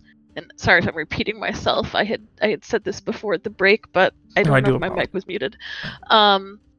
But yeah, so he would have gone to basically find out where the wealthy people hang out. Check out, like, the parlors, the lounges, the luncheon spots. Mm-hmm. I am basically looking for someone I can use my elite ties with. Ooh. And also maybe make some money as well. Alrighty, Frey is on the money train now. Take a look here. Alrighty. Yeah, so not a problem. With just a little bit of asking around, the probably fanciest place that people meet that isn't business related is going to be...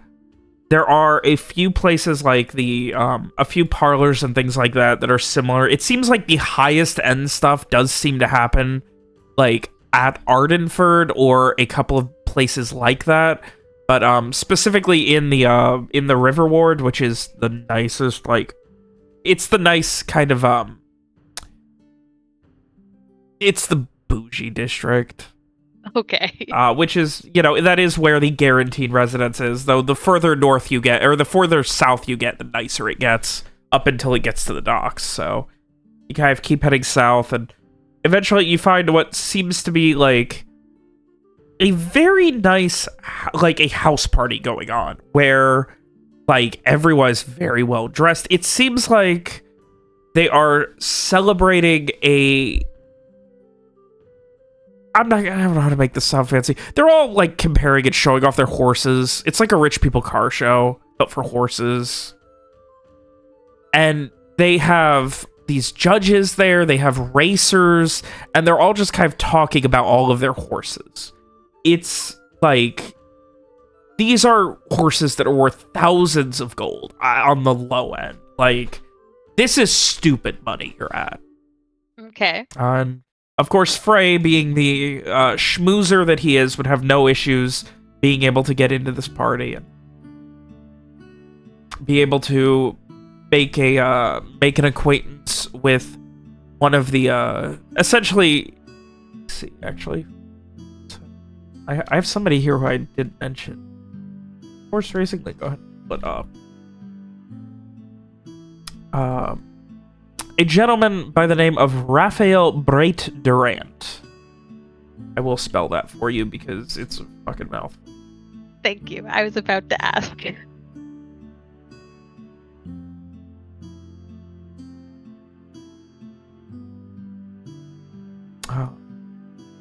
You would be introduced to him as...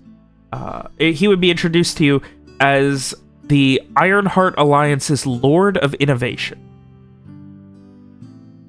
He's man in maybe his 50s, maybe late 50s. He's got this very strong widow's peak that is probably incredibly pronounced because he has his hair in, like, he's got, like, this surprisingly jet black hair that is tied in a very tight ponytail, wearing this suit that is probably worth as much as the keep that you guys just got, well, not you, but your party just got ownership of.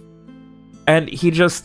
like, someone just introduces you, or did they just introduce you as, like, what would you want to be introduced as? He would be introduced as Frey Rock. He'd use his real name. Alright. One of the people in the party just brings you over and just... Oh, well, it is a pleasure to meet you, Mr. Frey Rock. I am Raphael Vraeland. Oh, To please, what please. do I owe the pleasure? And I truly hope you have been enjoying the festivities this evening. Oh, I have been, and believe me, the pleasure is all mine. I've learned quite a lot about horse racing. I fear I never really had the opportunity to witness it myself. Ah, I was just going to ask, so you do not ride? What brings you to this auspicious location on this auspicious day? Ah, well, I couldn't help but want to sate my curiosity. Always been an interest, but never the opportunity, really. And also,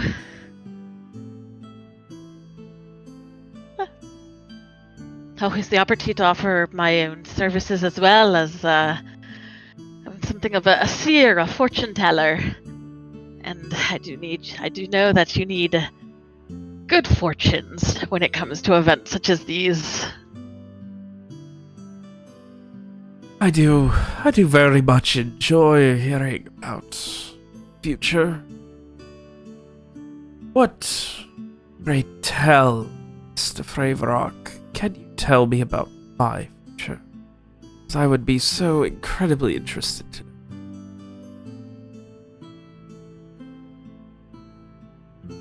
Not about your future in particular. Perhaps we could have a seat. I could see what the cards say.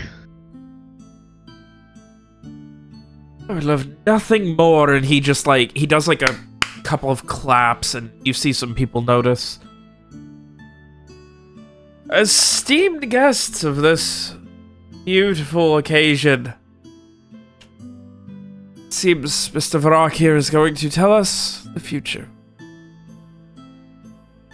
He is a diviner of all manner interesting things, and I am so interested to hear what he has to say. And he motions for a couple. Any sarcasm from him?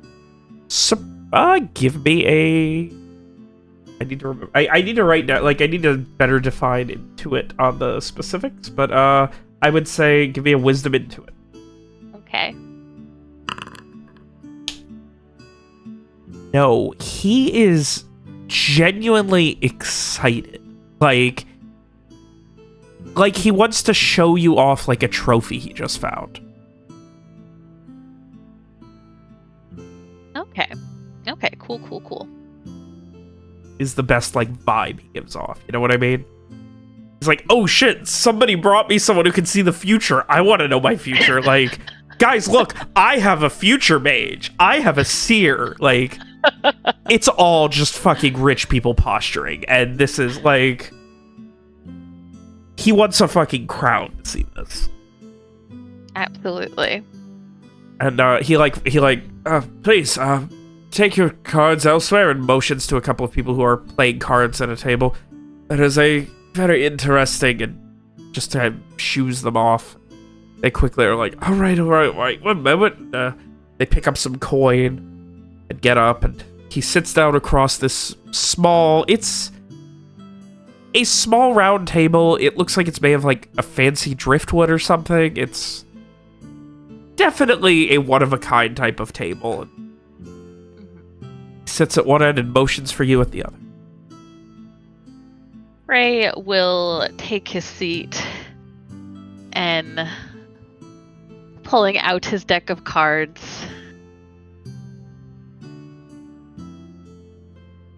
Of course, you must understand the future is an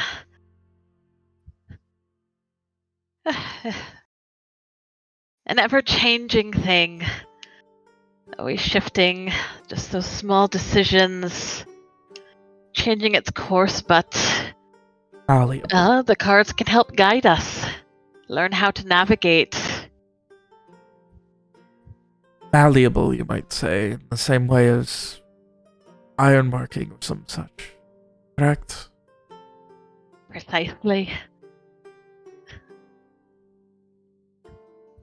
You clearly know a great deal about quite many things. And he basically just kind of tries to flatter him a bit as he offers the deck to him and asks him to shuffle it himself. That not interrupt your ritual, Great Seer? Well, it's all part of the ritual.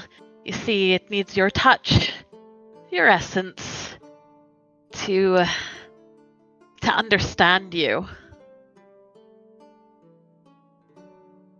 He looks amused and begins to shuffle with a practiced, slow, and careful shuffle. Like, he obviously is not the most dexterous man, but he has shuffled a deck of cards in his day. Okay. Tell me, have you ever, as he's shuffling, have you, Mr. Vraeland, ever bet on horses? Races? Like? Sadly, I haven't had the pleasure. There was never... I come from Alasir, and, well, I never had the opportunity there.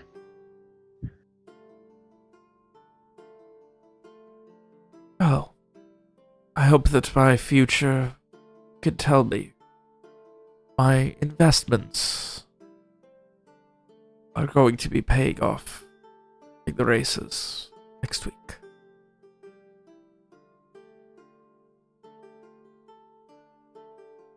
He places it down. We'll have to see what the cards say. And he gives a small smile as he pulls the deck back. He cuts it, restacks them, and he will start going through the motions of a reading. And the way he would do this is he would want to shape it based off of, like, you know, the little things he'd gathered about this man before he had approached him directly, just from, you know, doing the rounds at the party itself. Also reading his facial expressions, his reactions, kind of like, you know, guiding him towards one interpretation or another interpretation. Really, it doesn't matter which card comes up, because Frey can twist its meaning to whatever will work for whatever he thinks will appeal to this man. So that's kind of his approach. Okay. Alrighty, so gotta make sure that this guy hears what he wants to hear, huh? Exactly. A charisma perform. Okay. Frey is in his element, and it's time to do work. Yeah, when Frey goes to work, Frey fucking goes to work. A natural 12 and now a fucking regular 12. This is ridiculous. Oh my god. I'm sorry. Oh. No, don't Someday he'll apologize. feel Frey's very spectacular. good at what he does. And over the course of the next little while, Frey go into all of these details about the various... Like, you can tell what he wants to hear is that his newest investment, his new prized racehorse, which is... God, I can't say this name without laughing. I don't know why I decided to, Swift Conqueror Dash Thunderhoof. Oh my god. Okay. Swift Conqueror Dash Thunderhoof. Yes. I mean, it doesn't sound any weirder than any other racehorse name I've heard. I guess I appreciate that, because that's what I was going for. Thank you, Alex. And he does say the full name every time. Okay. Do you have an image of this horse? No, but I have a description. I can make an image for you. Excellent. In the meantime, while that happens, you spend the next little while just enchanting him with all of these very specific but generalized enough that it couldn't come back to you if you were wrong. Predictions about how his lovely Thunderhoof will be able to find victory. May not be immediate, but in the long run, Thunderhoof is the key to success and victory at the tracks, at the races, at all. And his name will be known far and wide.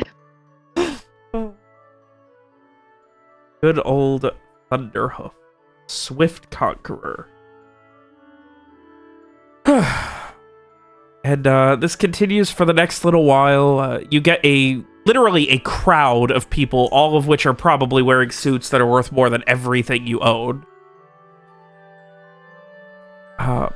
Some of them just casually watching, others with glasses of wine, all of them just very intent on continuing to hear what is happening.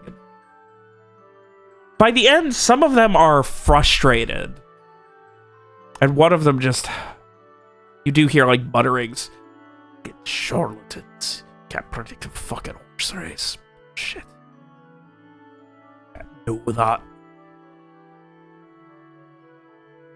How would anyone ever lose? No one would ever make a fucking bet. Then Kaya turns, "Oi! Hey, future boy. Yes? Why are you here? If you can see your future, if you know that Dash Thunderhoof is going to be almighty, some great conqueror, some swift conqueror." He rolls his eyes. "Why are you here? Why are you telling anyone when you can just bet all your coin on it, be rich, and retire already?" Well...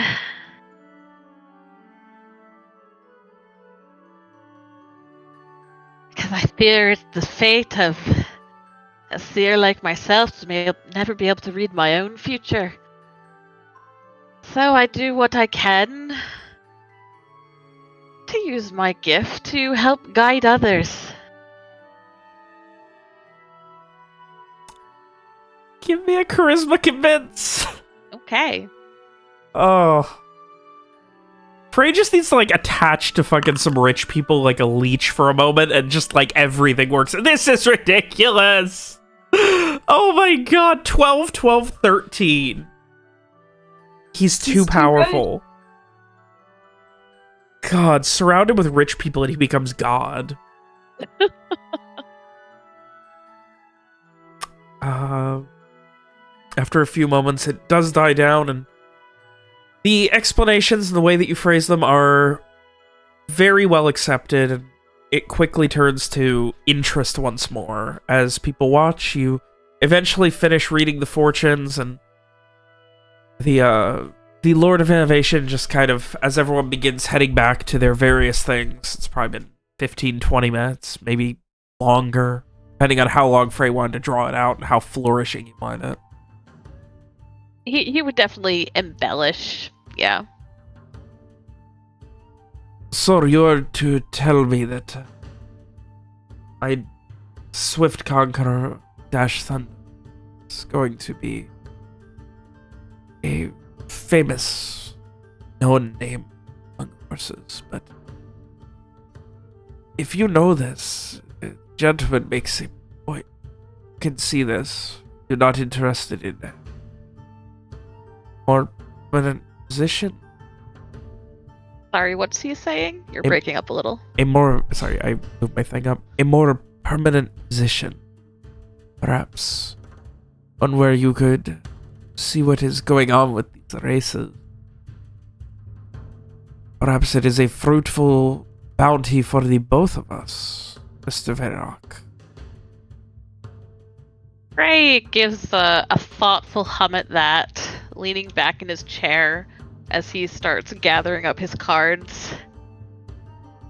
I could certainly see the opportunity there. I wouldn't be able to commit to myself full time, I'm afraid, but yes, I could certainly offer you my services.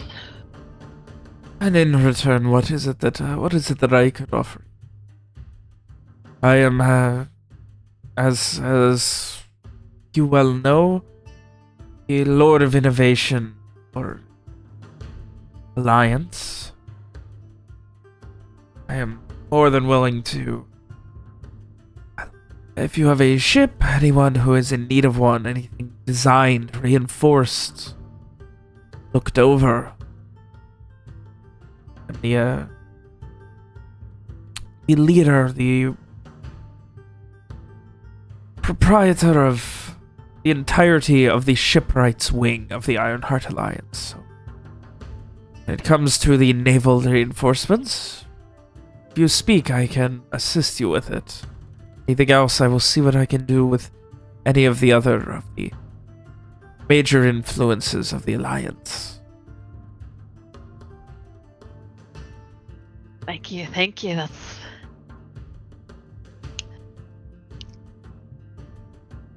clearly a great deal of possibility there, but I wouldn't want to. I wouldn't want to push too much. If I could perhaps just ask a small favor for today.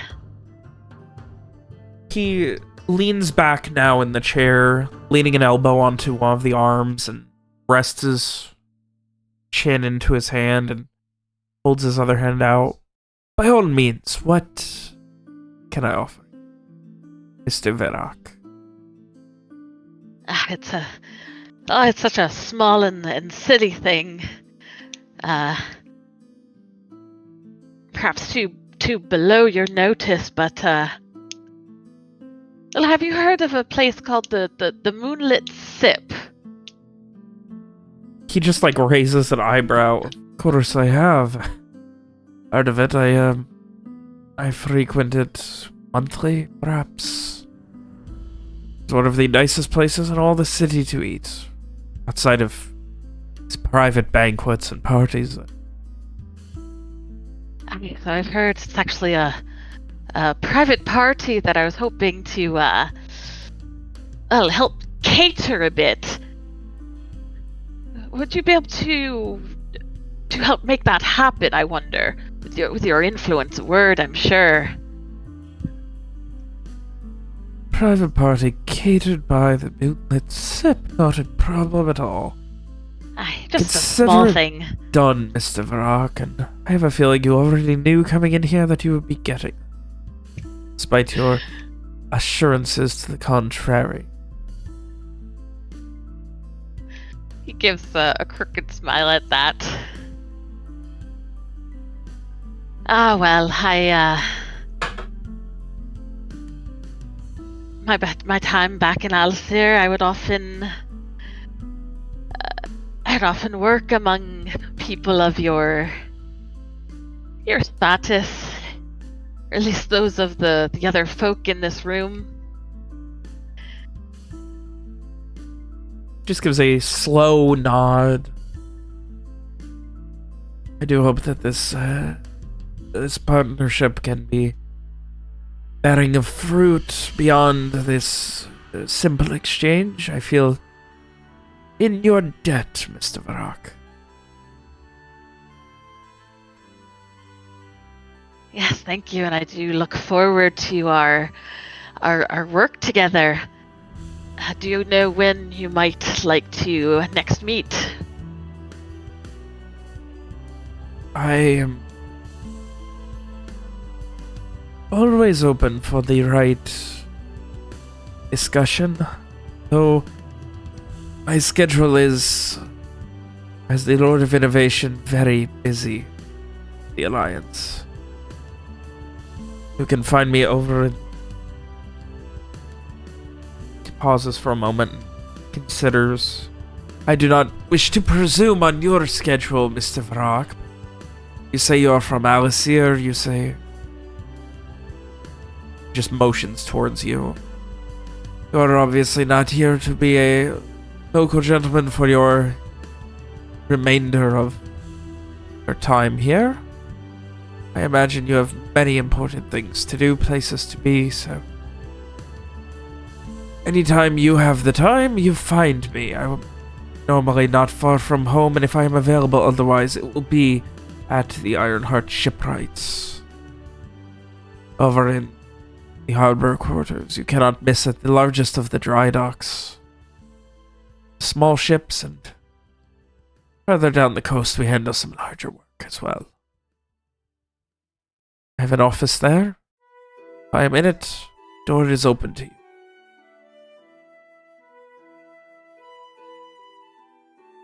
Wonderful. Yes, I will certainly stop by at my earliest opportunity. I look forward to hearing from you, Mr. Varrock. It's certainly a curious day. I've seen such... As that gentleman placed it earlier, that very rude dick of a man, future boy. I'm sure you've been told worse.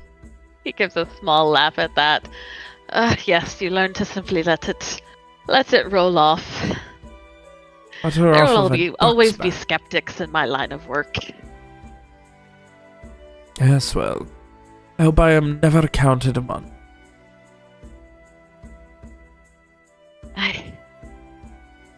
I think...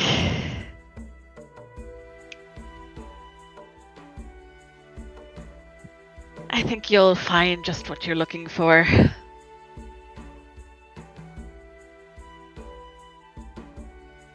Well, perhaps you are interested in some simpler fare for the evening. We do have entertainment going on in the back courtyard, if you're interested. It is small coin, nothing I would waste your gifts on. But if you wish to make a prediction. I would love to stick around, but I do have that private gathering I need to prepare for tonight. But perhaps another time. Well, I will have a missive sent over to the SIP.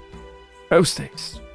We'll see what we do. Hopefully they are more than willing to accommodate you into their very busy schedule. Oh, thank you. Well, I won't take up any of your time then. Please enjoy the rest of your evening and the festivities. He gives a slow nod and stands up to shake your hand. Yep, and Frey will shake his hand. His own handshake is a very delicate thing. He does not have a very firm grip. This guy has surprisingly, calloused hands. I would go into more... I mean, yeah, he definitely gives that vibe of someone who's probably worked a lot. Okay. Gives you another slight bow after the handshake and turns. Mr. Varrock, I look forward to seeing you again before your days in Fortuny Sol do come to an end. Which I fear everyone from Alasir finds that end sooner rather than later.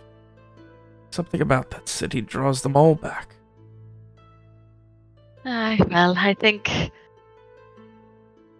Well, I'm happy to find some time away from it. Oh, but before I go, I was wondering if I could... Well, what are your thoughts on the events of this morning? You mean the soldiers of the...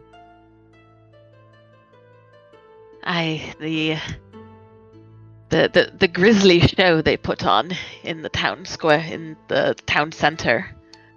It is certainly, it has made waves. The guilds, especially the Five. Right, a betting man, I would say. Gives a little smile as he, almost laughs at his own joke as he says, "Were I a betting man?"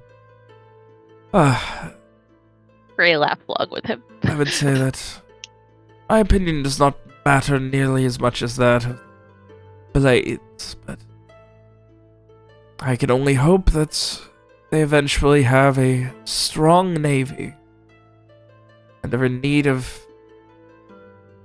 a great shipwright. And surely you'd be the first to come to mind. That's what I can hope. And perhaps you will be able to tell me about that one. I do not think it requires a seer to know that current structure in Vraeland, these guilds, it is fragile and something like the blue, and all it takes is a few specific decisions. Everything can be thrown into disarray.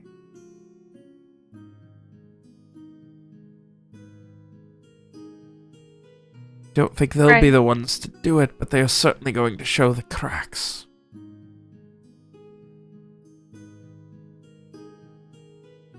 Ray, he frowns a little at that idea. Do you think Vraeland will survive that? I think Fortuny Sol is in a unique position. I think whatever happens, no one can get trade south of the sea quite like Fortuny Sol. I cannot speak for everyone, but if opening trade completely to Raycloud promises us freedom from some sort of just shrugs, sort of draconian leadership, I would consider it. And again, I am also in a position where I could retire tomorrow and I could disappear. Could be all the way out in Kryloon, thinking nothing more than Gratian drama, bitching about the saints and how we are some affront to a god that no one cares for. Sipping wine from imported fruit I do not even know how to pronounce. Do this because I love it, Mr. Varrock. If the blue take over, I hope they wish to have a powerful navy. I hope to be the one to build it.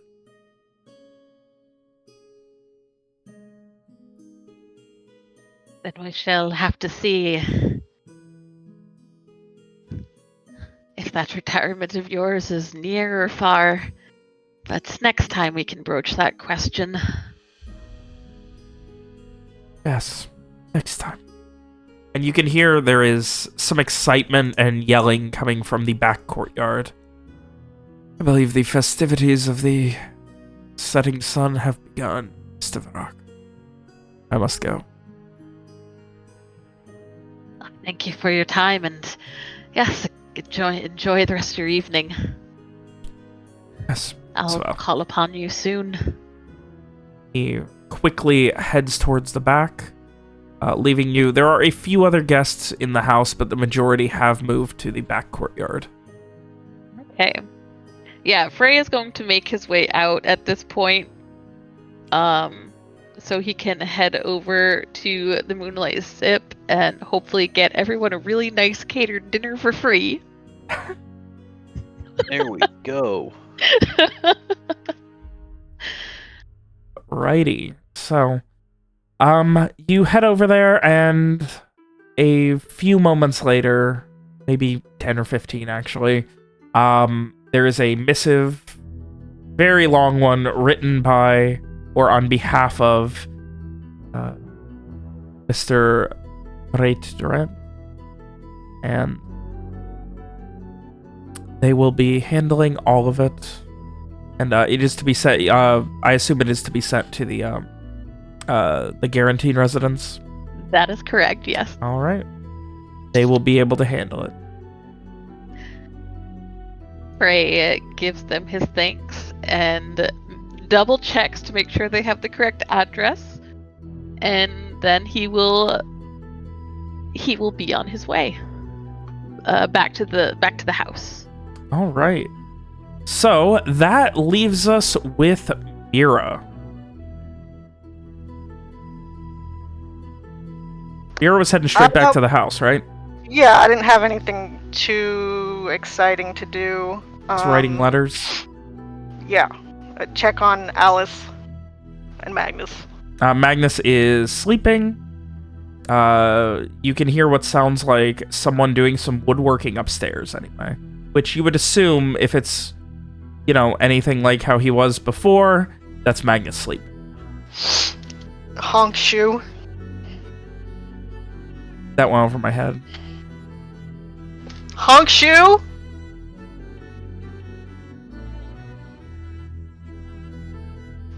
I'm so lost. I get it. It's okay. Anyway, so how about Alice? Alice is she looks like she has taken a page out of Magnus's book, and she is currently not quite unconscious, but semi-conscious, sitting at the kitchen table with a half-empty bottle of wine. Okay. That's fine, I guess. Not the worst thing that's ever happened. So, yeah, with that, Mira's going to begin writing letters then, I take it? Yes. All right. Strieg! It's been a while since we've seen what's going on with him. Yeah. What's going on with him? Also, Rowan is has been upstairs in a room as well. What's going on with Strieg? Still freaking out in the dregs a little bit. Still got the earring on? Yes. Okay. So I guess Garrett and Strieg then, like, if you guys have any conversations or anything to have. I mean, outside of Strieg basically just trying to lay low, which is what he's doing, and Garrett going shopping and basically just being like, chill, we'll figure this out. It's unlikely that, you know, you've been doing shit without your own knowledge, so we've got to figure out who's been impersonating you. And what do we do when I figure that out? Or theoretically, we could just leave, I guess. Technically, we just leave. Just don't even touch it. Just be like, alright, whatever. They think it's you still doing it, so as far as they're concerned, as long as the stuff's getting done, it's not your problem. I guess, but that feels kind of weird to just leave another me running around killing people. Well, the only way to resolve that would be to take them out, then. Right? I guess so. I guess I'm gonna have to kill myself.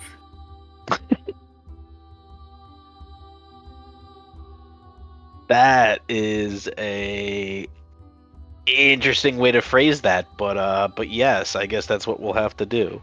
But not you, the other you.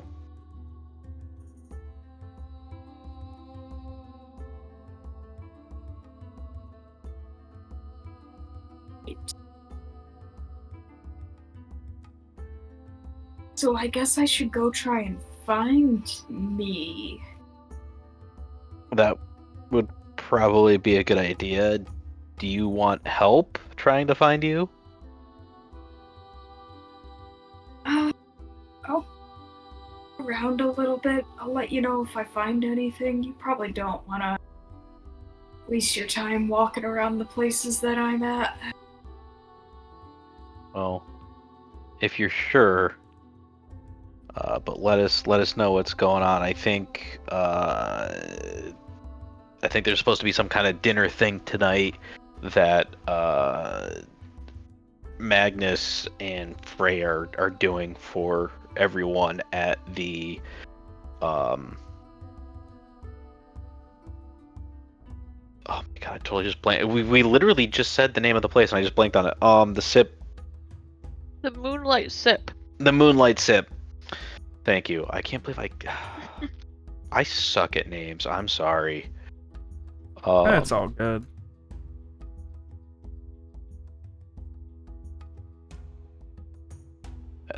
the Moonlight Sip. So I don't know if you want to make your way over there for that or not, but that's what's going to happen. Is that a just us thing, or will other people be around? I mean, I don't know that Frey has technically just booked the place for us specifically. So, because Frey hasn't come back to tell anyone yet. So as far as I'm aware, there may be other people around. I don't know exactly what the plans are for it. Well, apparently I'm the biggest, baddest killer in Fortuny Soul right now, so I might scare people off. Hmm.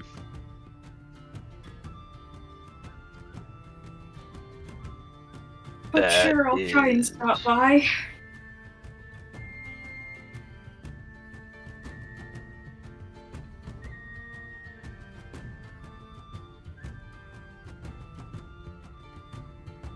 All right, we'll see. We'll see what's we're going on. We'll see what we can do.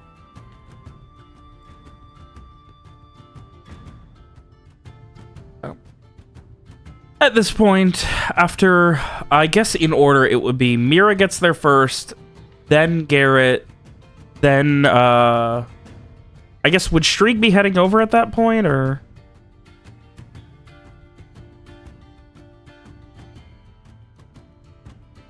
Guess so, yeah. Alright. So, I guess actually, at that point, like, sorry, drink. Since Frey is going to be busy with, for a while, I guess, with that party before heading back, would actually be the last one back. But, before any of you get back, Mira,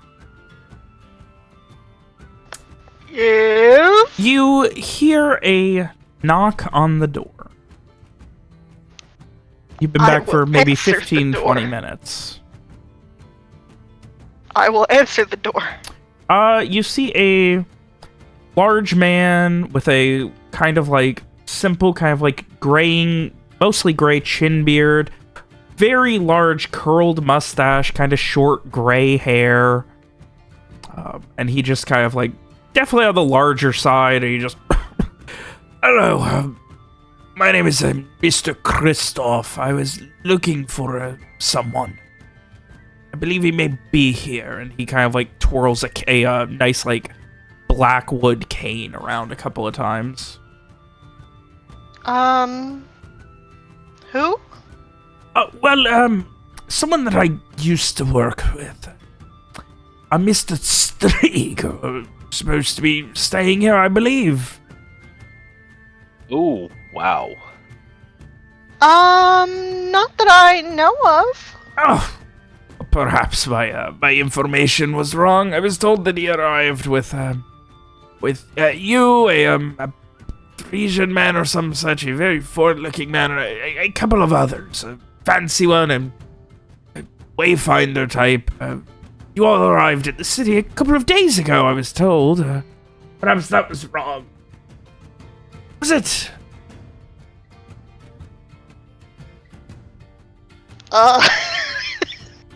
Mira's not used to lying to strangers at all. Definitely not.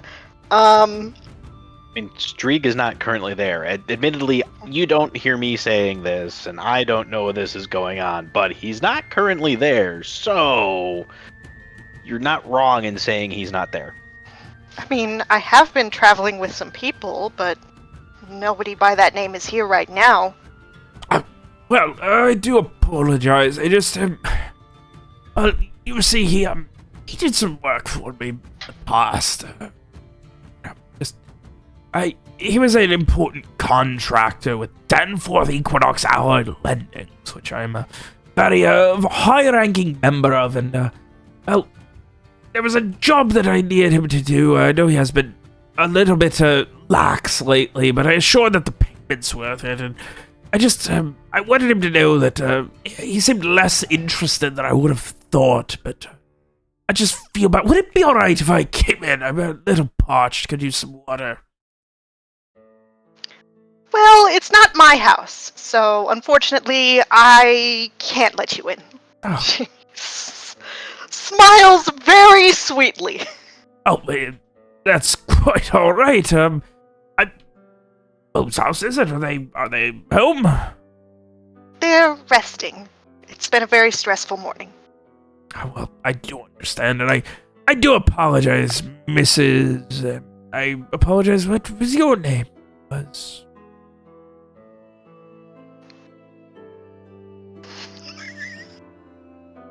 I don't know if she's ever lied about her name before. I mean, if he knows who Strieg is, then...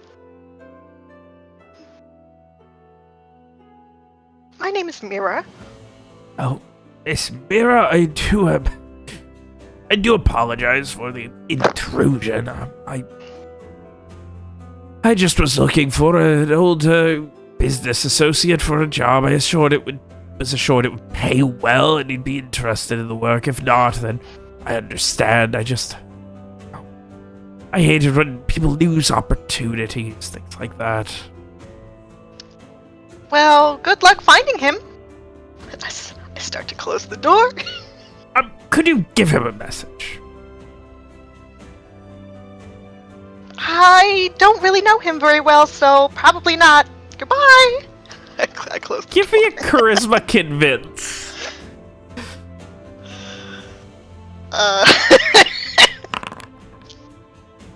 Fuck. As you do, he just one thing. I do hope that I just let him know that we're trying to keep the overstated accounts to a minimum. He'll understand. I close the door. And he heads off.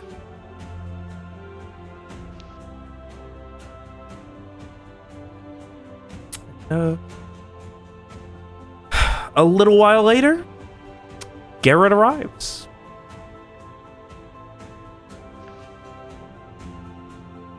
All right. So I show up at the house. I'm just like, okay, I'm back for my shopping trip. How are things going here? Mira looks agitated. A man came to the door looking for Strieg. I told him he wasn't here, which is true, I guess.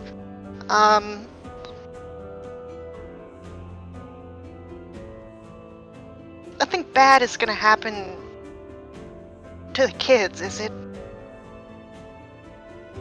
I don't know. Do you have? Can you describe? I've got him on the line. On the line right now. Can you describe what this guy looks like so I can kind of tell him and see what's going on here? I described the scary man. He wasn't that scary. I mean, the picture Robert posted, he looks... He looks like a very kindly gentleman. So I relay Mira's description of this man to Strieg. I'm like, hey, is this the Papa guy that you're having an issue with, supposedly? You get an explosive stream of swearing back. Oh, okay, yeah, this isn't good about this guy. Apparently he showed up here at the house looking for you, Strieg. Fucker.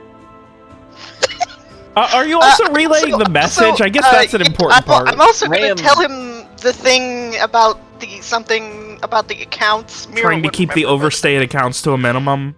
Yeah. Do I remember what that means? Oh yeah, like of course Strieg knows what an overstated account is. Okay, yes. That's an account that needs to be closed permanently.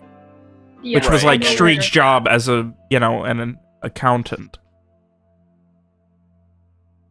But when you say keep it to a minimum, does it mean like they're trying not to close accounts, or that they are other way doing around? their best to close all accounts?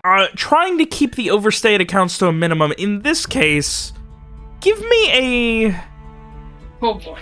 Yeah, give me a... Let's see if you can read between the lines on this. I think I specifically... we're getting some use of Intuit immediately.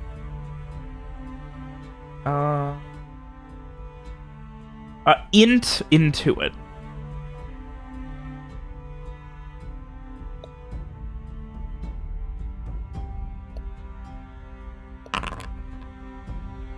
Well, I mean,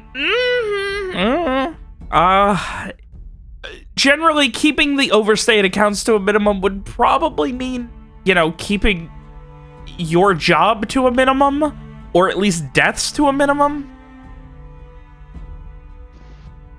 But beyond that, what it could mean, who knows? oh boy. Okay. Yeah, so I don't think I'm gonna come to dinner. You guys probably shouldn't be seen with me. Okay, I will. We've already Pass been that seen with along. you.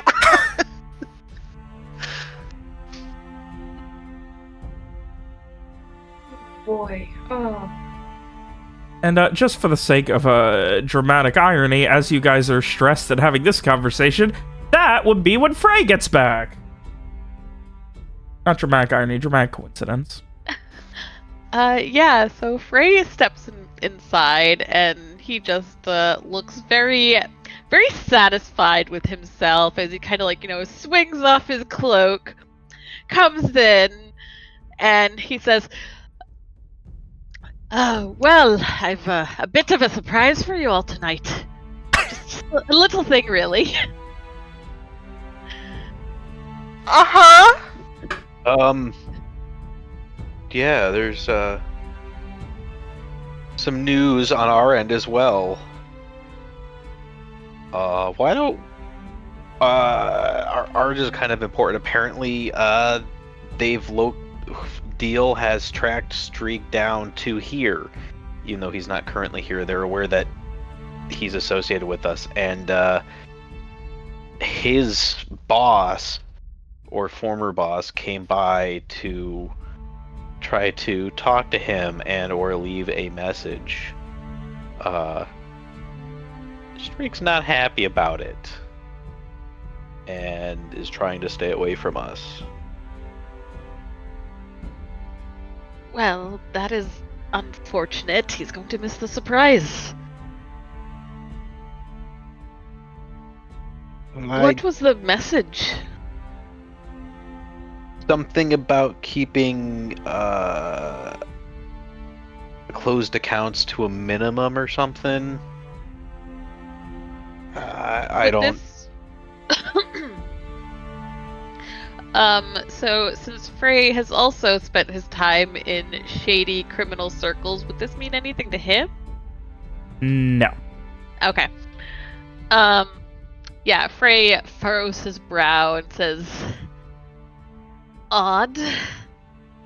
Streak knows what it means, though, and it was not something that made him happy.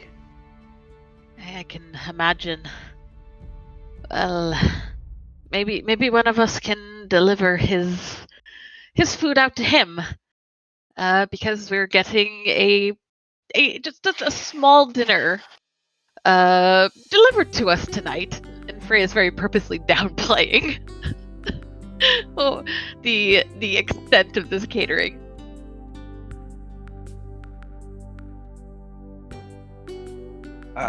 We can try, but he didn't seem to want to.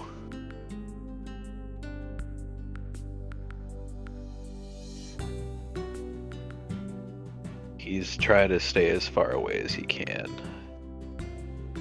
I think at this point you get the thought from Streak, like, if they tracked you there, they have eyes on you at all times. You're always being watched, man. He seems to think that we're always being watched at this point.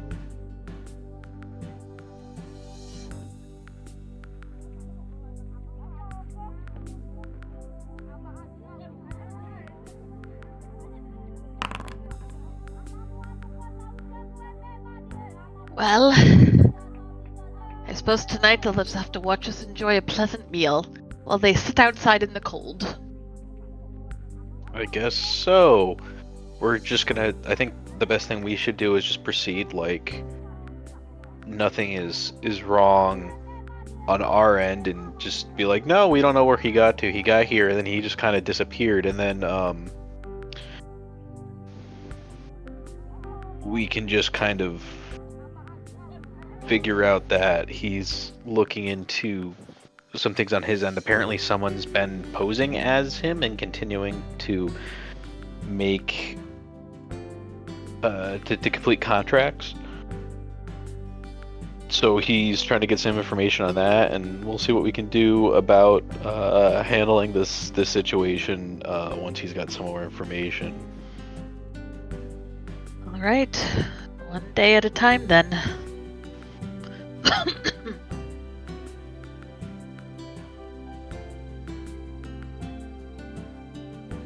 Sounds about right. Oh boy. So, you guys are... Strieg is not coming to dinner then? That sounds like a no. I imagine Strieg's almost there at this point, because again, he was walking. I think Garrett had convinced him to make it, so now he's got to turn around again. I mean, as soon as Garrett told him that there was someone that came to the door looking for him, he immediately turned tail. Oh god. Poor Strieg's getting yo-yoed around the city. He's used to it. So, is there anything else that you guys wish to do before dinner?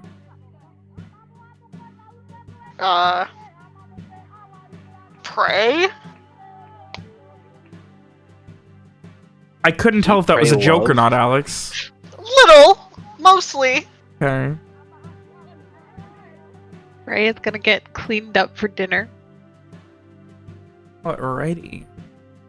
So everyone does get cleaned up. Things get settled, and there's a knock on the door. You see a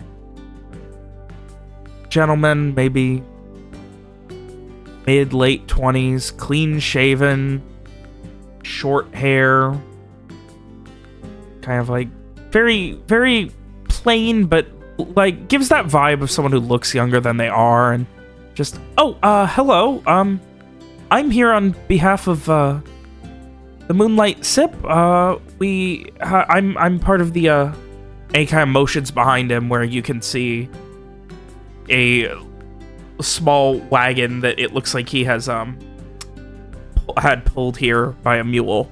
I've got the, this is correct, right? Who opened the door? Probably me. Yes, I suppose.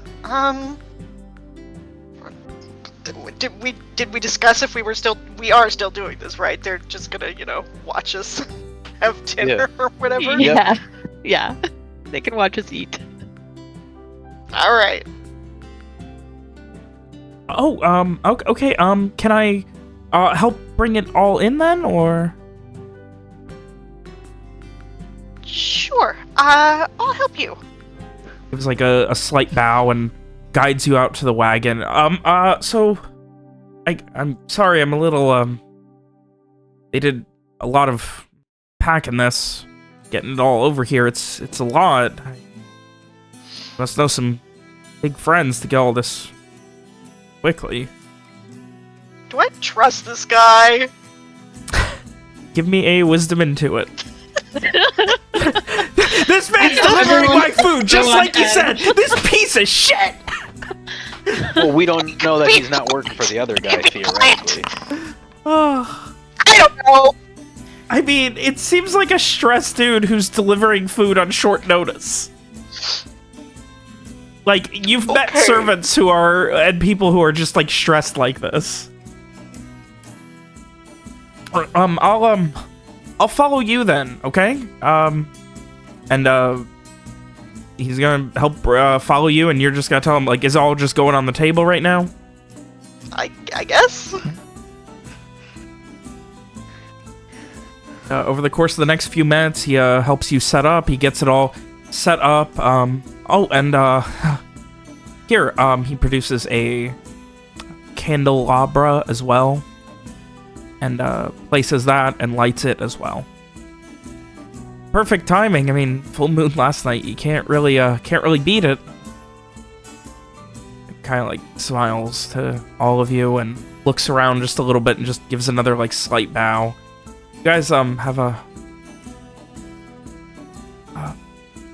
thank you. Quickly heads out. Are we Thank supposed you to as tip well him? for your hard work. What was that? Were we supposed Oh. to tip him? I mean, that's up to you. Or do you mean, do you think, cultural norms would say, maybe? Like, Fortuny Soul, I don't think anyone here knows Fortuny Soul that well except Strieg. And I don't think Strieg knows anything about tipping. No. Well, Mira would have known. Oh yeah, I guess, I forgot Mira, yeah. I don't forget. I would say, yeah, probably, especially a rich place like this. Okay. So before he leaves, we'll tip him, I guess. An appropriate tip would be...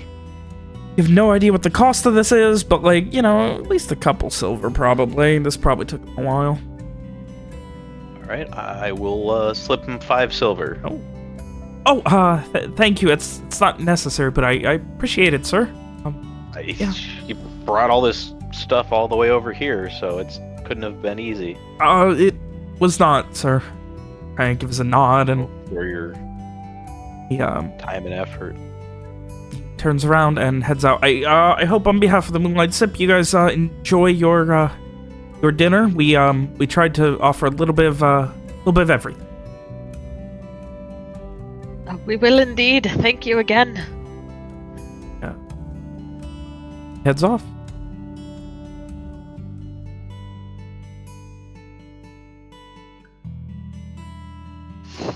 Is it poisoned?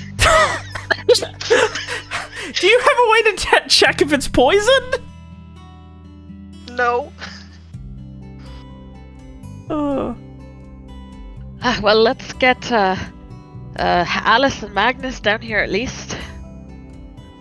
We'll let them eat first, and then, you know, if anything happens to them... No, I'm Let kidding, Magnus I'm try it. He kidding. seems hardy. Oh. Alrighty. So, Magnus comes down in a fucking suit. Like, he is dressed to the nines for this. Oh, well, Mr. Frey, here we go. I'm excited, and, like, he's almost nervous. This is gonna be a lot. I thought things were gonna be a little bit, yeah, you know what? I'm excited. And he just pulls a chair out for you, Frey. There you go. Thank you. And Frey will take his seat. Let's see, I told you I'd deliver.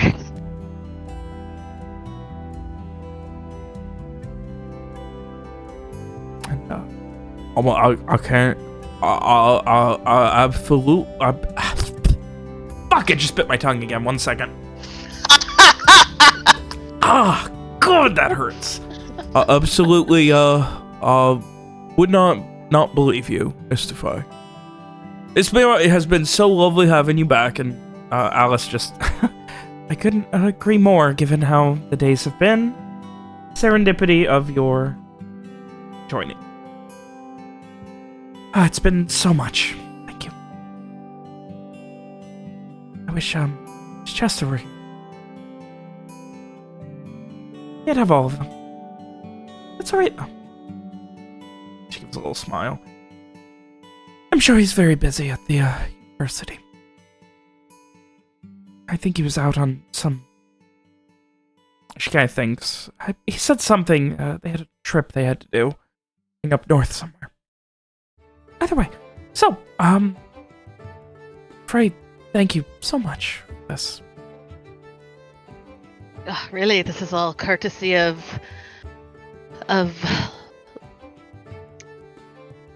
Mr. Bright Durant. Well, I will have to make sure to thank him next time there's a, I see him, which is precious little. House is far south of me. I'm not going to ask why you know him, but I appreciate it. He gives a small smile.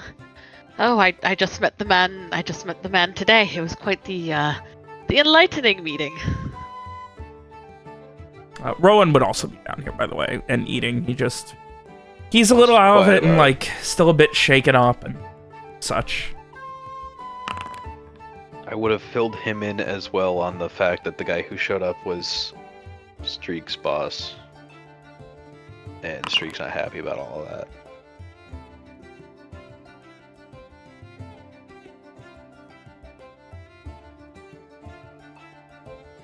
Right, and so as the sun begins to set, like deeply setting, oranges, purples coming in through the windows, and just this very nice, just beautiful dinner courtesy of Frey's good new friend, the Lord of Innovation.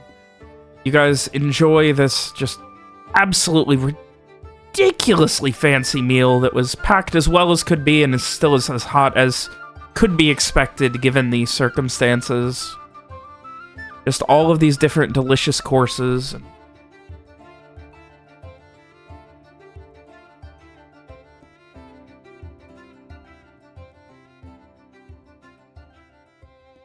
And as you eat, there's just this quiet, enjoyable moment. For at least a moment, even though Strieg isn't here and his paranoia is deep in Garrett's mind anytime the earring is on. We will save a doggy bag for him. There's certainly enough food for it. You guys just begin just doing Frey, everything get you down. can. What was that? Frey, get What? down. Frey, get down. Oh no! And Oh, you no! hear the sound of a cracking window as Garrett, you are able to, just in time with your danger sense, fuck that thing, knock Frey over as a crossbow bolt gets impaled on the armoire displaying dishes right behind where Frey was sitting. Oh my god. And that is where we are going to go ahead and end tonight's session. They're disrupting our really nice dinner. Oh my god, I knew it. Oh boy. Me. I didn't talk to Frey earlier, so now I must destroy their dinner. Oh. I came to kill you all. Oh no. Oh god. I was like, wait a minute, somebody has a thing for execution attacks. I thought Dave was fucking around for a minute. I thought you were joking. Nope. Oh. Also, Rohan also has the alert feature, so he can't be surprised. I don't know if it extends to people around him, but Yeah, that was the other one I was Garrett's checking. That's why I was like, oh, and Rowan's here, because I had to see who was his is only for himself. Yeah, but thankfully it was not Rowan who got it, so we got that really interesting cliffhanger as somebody tried to shoot you. I'm scared. Oh. So mean. Sorry guys, I dragged y'all into deal. I tried not to. And then you're not even there to protect them when they get attacked! Oh. I was probably I already tried in it. so hard.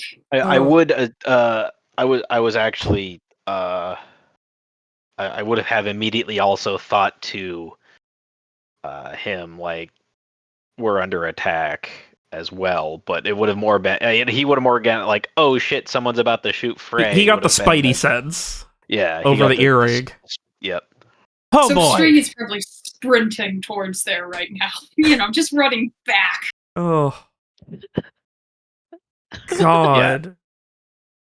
Can we get the yes, exactly. Can we get the Benny Hill for Streak as he's like running away. Yes, exactly. I'm oh god. This you guys are getting into it. You guys are really getting into it. Things are happening, you guys. I'm excited. Oh my Things god. have been happening, and you can't just ignore problems.